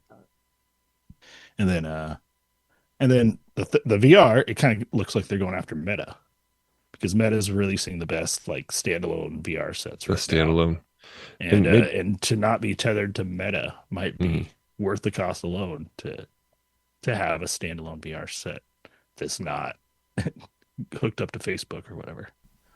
Yeah. You want to be away from that. I would certainly trust them more than Facebook, and I think they're also going a little bit after Apple with the Vision Pro. The thing looks like Maybe not a black Vision Pro. I don't think so. Well, Vision Pro is going after more like a computer lifestyle, less so the games and that kind of thing. I think more about work at home. Yeah, it was more. It was more kind of like conferences, as long as they're less than 2 hours long. Yeah, I think that it's more for the I don't see this being like a face mounted PC like the Vision Pro, like, which is what that's supposed to be. Like, obviously this is a face mounted computer, but I don't see them putting like a word processor on there and all this other stuff like you would be doing with the being in Apple's ecosystem. Like, it's meant more for tasks and not for gaming, like you were saying. So I think Steam's like focused on gaming. That's what they're doing. Like they've never really tried to be much of a social network or anything like that. I mean, they've got a little bit of one going on, I'm sure, but no, it's like a three-pronged attack on all of the console manufacturers. That's how I feel. For all the relevant tech solutions to gaming is probably a better way to phrase it. So they're like, we're just going to do it all. It's going to be portable. You can dock it. It's a PC console, and it's also a VR headset. It's everything. Everything's in Steam Deck as long as we make it. It's all supposed to come in 2026. No specific dates, no prices, but they got me on the hook. I'm interested. So no rush yet. You know what's got? I'm not that interested. You know what's got me on the hook for 2026, which I'm very, very interested in. Just announced through Gamatsu. I don't know. They had like a financial meeting or something like that. Trails in the Sky second chapter is coming out September of 2026 next year. So I already got my game of the year for next year lined up there. But I need to get through Trails of the Sky 1. I'm in the final dungeon. I just need to find time to finish it. But I like that game a lot, and apparently a lot of other people did, because they already said that they're getting the sequel out. Looks like it's going to launch at like the same time, because that would be like pretty much exactly a year since this one launched, because Trails in the Sky first chapter was in September of this year, and they're going to launch Trails of the Sky second chapter next year at the same time, September 2026. So, hooray! I wanted to make sure if I did not mention that in this episode, I would be so angry while I was editing and be like, well, why did you miss the most important piece of news that happened this week? The Trails in the Sky second chapter release date. Also, I looked up the prices, and Luigi's Mansion 3 is going for $40, not $30. Oh, they have a misleading graphic then, because this one says $29.99. Well, the graphic says that the games are as low as $29.99, but that's only half of them. Deals starting at $29.99. Yeah. So if you go to the Nintendo.com website, it says that Princess Peach Showtime, Legend of Zelda Echoes of Wisdom, Donkey Kong Country Returns HD, Luigi's Mansion 3, and Kirby's Return to Dreamland are all $40. Super Mario Odyssey, Nintendo Switch Sports, Paper Mario Thousand Year Door, and Splatoon 3 are $30. Okay. So I knew it wasn't 30. I was like, I don't think it was that. I don't think it was that cheap. I was hoping. I would get Donkey Kong Country Returns HD maybe if it was $30, but it's $40. But I don't need more games. I got enough games. There's a couple games that are on sale this week. We should there's a shout out to. There's actually another one I wanted to mention that I mentioned earlier when Jeremy and I were talking about Octopath Traveler. Octopath Traveler 2 is on sale right now for $25 through November 20th, and there is a demo also, Jeremy. So I know you just got a really, really good game, but maybe you could play the demo for Octopath 0 and 2 and be like, hey, remember Octopath? That was a great game. No, Octopath 2 for $24, $24.99 is a great deal. Also, I mean, you just got Dragon Quest 3. You got plenty of hours of RPG and to happen there, but you know, if you're wanting to do more, you can for less. Speaking of doing more for less, you can get Atari 50. That's a whole slew of Atari games. Yeah, for all like the important $18. Ones. For $18. Yeah, that's 40. It's just a great. I was really tempted on that one. I was tempted on it, but it's like I just don't have time to play it right now. I have too many other games to play. I don't like buying things and just letting them sit on my system. You're not just buying a chunk of games. You're buying like kind of like a coffee table book too. I know, but I hate coffee tables, so I'm good. I'm not. And a movie ticket. A tea table. I'm an end table person. I don't like coffee tables. They get in the way. You can't put your legs up. They're incredibly uncomfortable to put your feet on. Tea table. I don't like them. You're a documentary person, though, aren't you? It's like a great documentary. No, I know. No, but it's going to be on sale again, and whenever it's on sale, and I'll actually have time to play it, then I'll buy it. There you go. My new way. I'm just trying to only buy games that I know I'll actually play, instead of just buying a game on sale and then letting it sit on my system for years. I'm trying not to. I mean, I've done it many a times in the past, but I got other. I'm going to be playing Yakuza Kiwami too. I'm not going to. There's a documentary of Mortal Kombat that I still haven't watched. True. That's there. All of those Gold Master series are on sale. The Jeff Minter story, Tetris Forever. The Tetris Forever one, maybe if it was under 20, I probably would have went for the Tetris one because I do really want to play that, see that. I want to see the footage on that because it's actual like Hank Rogers recorded footage like that he did during the time. The stuff they didn't watch for the crappy Apple movie that they just brushed that past to not have anything to do with it. But no, I do actually really want to play that game. And it is a couple of my favorites are on a deep sale. My Friend Pedro for $4. Like that's a great steal. One for $4. Return to Monkey Island for $10. Sifu for $10. Sifu it's a $40 game normally. That is the best beat 'em up that I've ever played. And then our mutual favorite, The Messenger, for $4. If you're that is not so getting The Messenger for $4, that's such what a are you steal. doing? What a wonderful game! That was our game of the year when that came out. If you don't have that game and you're not getting it for $4, our podcast is going to unsubscribe from you. You're going to that's it. We're not listening to you from your list. We're not listening to you anymore. Stars, see where it all started. Yeah, there it is. The speaking of before, I don't think it's on the notes. Mortal Kombat Legacy Collection actually did get an update to where you can put the combos on the screen now. So I saw that earlier today. I was angry about that last week that you couldn't put the combos up, but now you can. So they listened to us. So thanks Digital Eclipse. Your voice can be a change in the world. Apparently, I'm going to say that it's that's the same reason why Sega put up their price for Switch 2 or their release date for the Switch 2 Sonic Racing Crossworlds because I talked about it last week. It's all me. I did it all. We had an interesting. Thanks, Trey. We had a maybe leak, or I don't know what you call this, I guess, but So Konami's website listed Silent Hill F for Switch 2, Yeah. Well, actually, but they don't now. It just says Switch. Oh, is it gone now? I just saw somebody now. posted it on Twitter or whatever, and they said, is this an accident or is this really happening? And I thought it might be part of a lot of people thought it might be part of like the State of Play thing, that they were going to announce like a PS4 version, and then that mean it would come to Switch 2 also, but now it's gone, right? It's not on the website anymore. So I'm wondering if maybe this person just misread the website, because it does say like... No, I mean, I looked at it, and it Did you said look at it? Switch next to the title, because there's two different things. It does say at the bottom like games for other systems, and that's where Switch is, but this one said like, well, now it's not there anymore. But on the website, it says like Silent Hill, and there's a video, and under it says Steam, PlayStation 5, Xbox Series X. There was a box that said Switch there when I looked at it. So that's what I got it from, is that it said Switch. And I looked at it a couple times. It was there. It said Switch under it. And people are like, wait, what the hell? I don't believe you. Oh, I should have taken a picture of it with my phone. I should have, but it was there. It was very much there. That's how I feel about that time I seen Bigfoot. You don't believe in Bigfoot? I should have credited whoever posted it on Twitter, and because maybe they took a picture of it. But no, it was there. It said Switch, and I checked it a couple times just to make sure that I wasn't like misreading it or whatever. But it said it, and I was like, "Oh, cool! I'd like to play those games." And not to mention the people who made Silent Hill F, didn't they also do Chronos, which is on Switch 2 right now? And they said that they wanted to bring more horror games to Switch 2. They said this specifically, Maybe so. It all works out with facts. If it said Switch there, I'm inclined to think that maybe it was a mistake, because if anything, Silent Hill F would be running on Switch 2. Well, right? sure. Well, Not sure. Switch. Yeah. I mean, obviously, but it said Switch. It said just regular Switch, but still, it was there, regardless.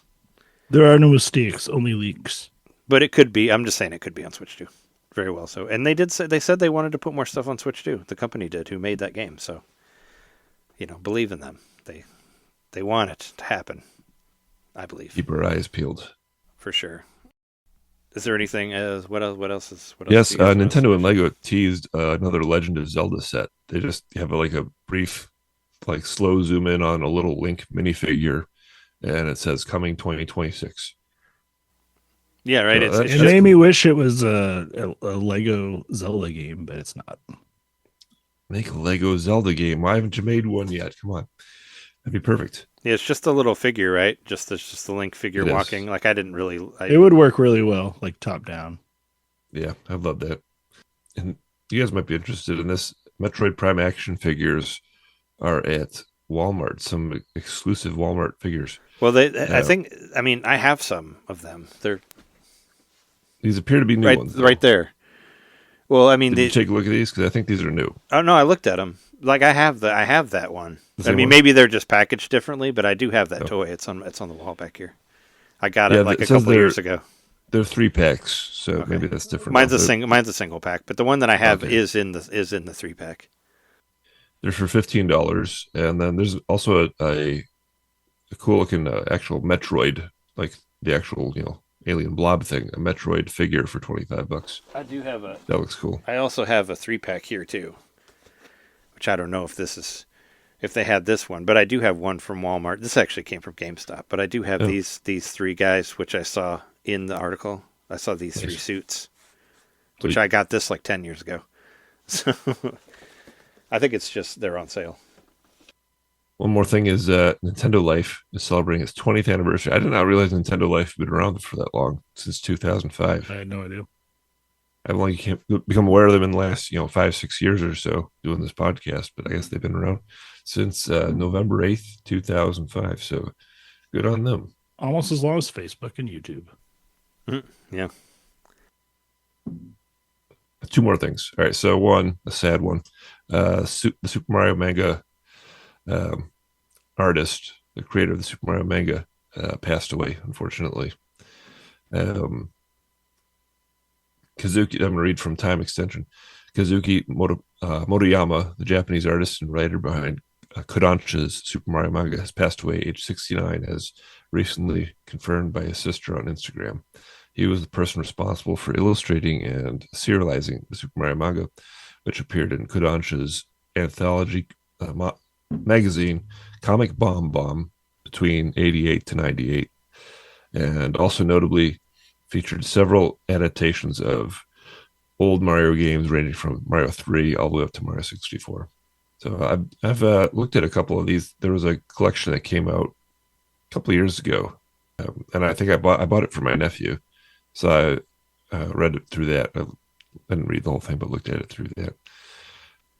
In any case, it's sad, and our thoughts and prayers are with him and his family. And thank you for your contribution to Nintendo lore and Nintendo fandom.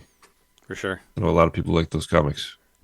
There's one thing I wanted to say. I know you misread it earlier, but this Art Dink game, Art Dink actually worked on.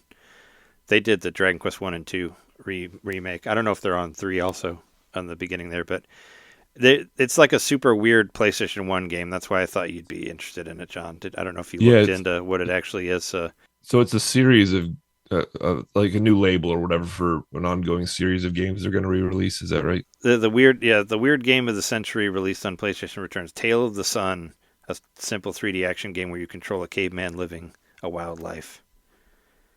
I like that. Yeah. I like that.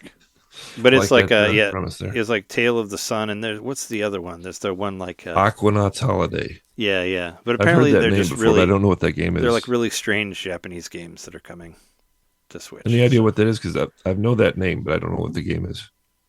Yeah, I don't know either.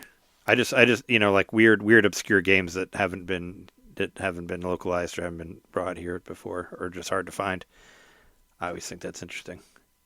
All right, last one. Some great news for the city of Detroit. Our crime nightmare is finally over. We have RoboCop. RoboCop's on duty. Detroit's long-awaited RoboCop statue finally found a permanent home. Does it? It's real, right? Like somebody really made one?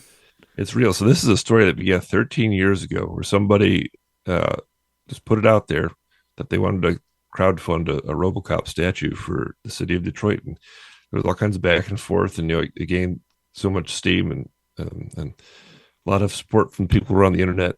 But then the city pushed back, and this is ridiculous, all that kind of stuff.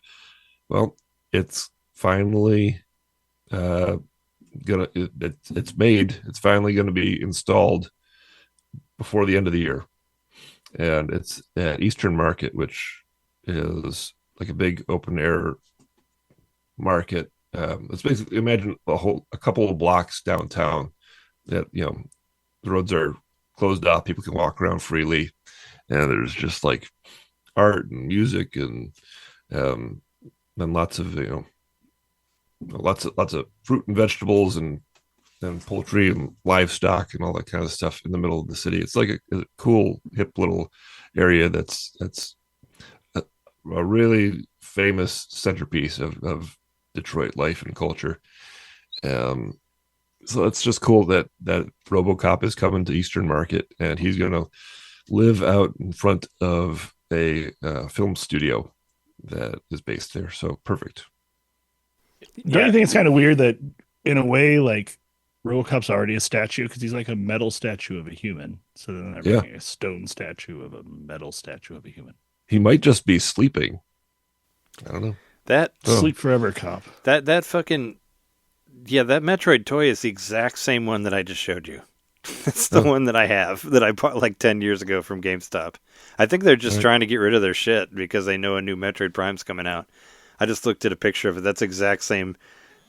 I'm looking at it right here, right across the way over here. That I bought we got that thing like way back almost in the beginning of NintenDomain. I think you mentioned they're pulling out the old one of the very first episodes, putting them on new cards. I think they're just trying to get rid of their shit because that's the exact thing that I have there. I was like, oh yeah, no, there it is. I was like, I knew that was it. They're melting down all the Paw Patrols and making them into. I don't know why Paw Patrol. I'm just like thinking about them melting down old toys and making new toys out of them. Speaking of melting down old toys, I thought you were pretty happy that was it a Funko is like all circling the drain now or something? Yeah, let's end it on some great news. Funko is in serious trouble with some massive debt. So this is from Kotaku. We're going to get bailed out by the U.S. government. Probably.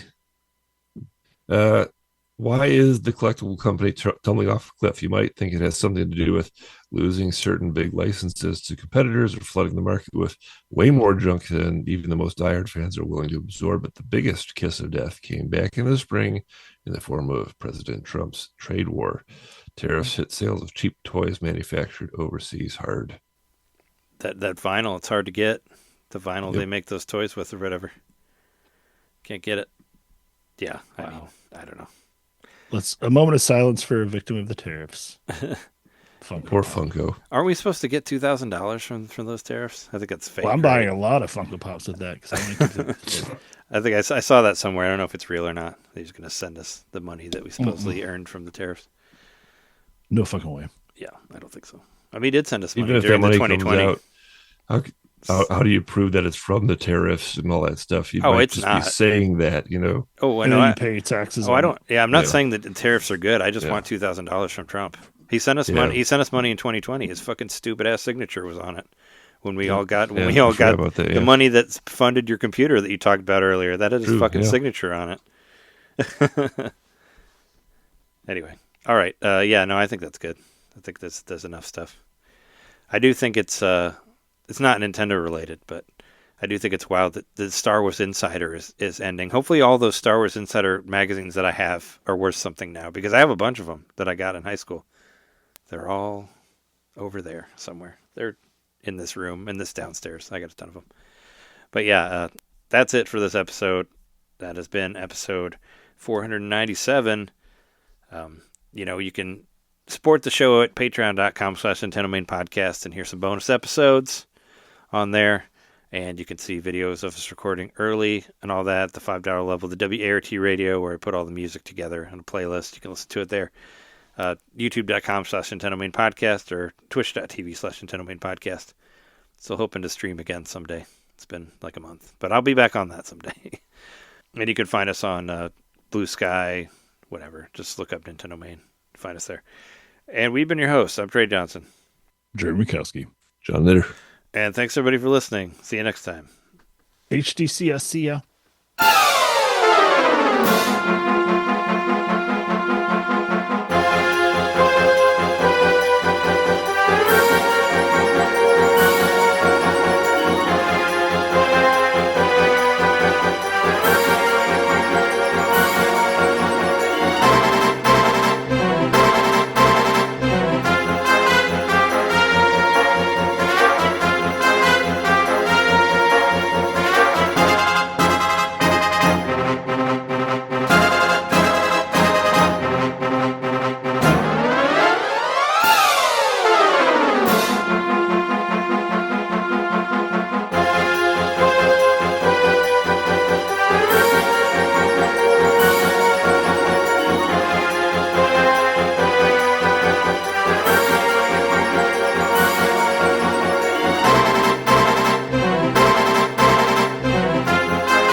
$9 p.m., right? Yes.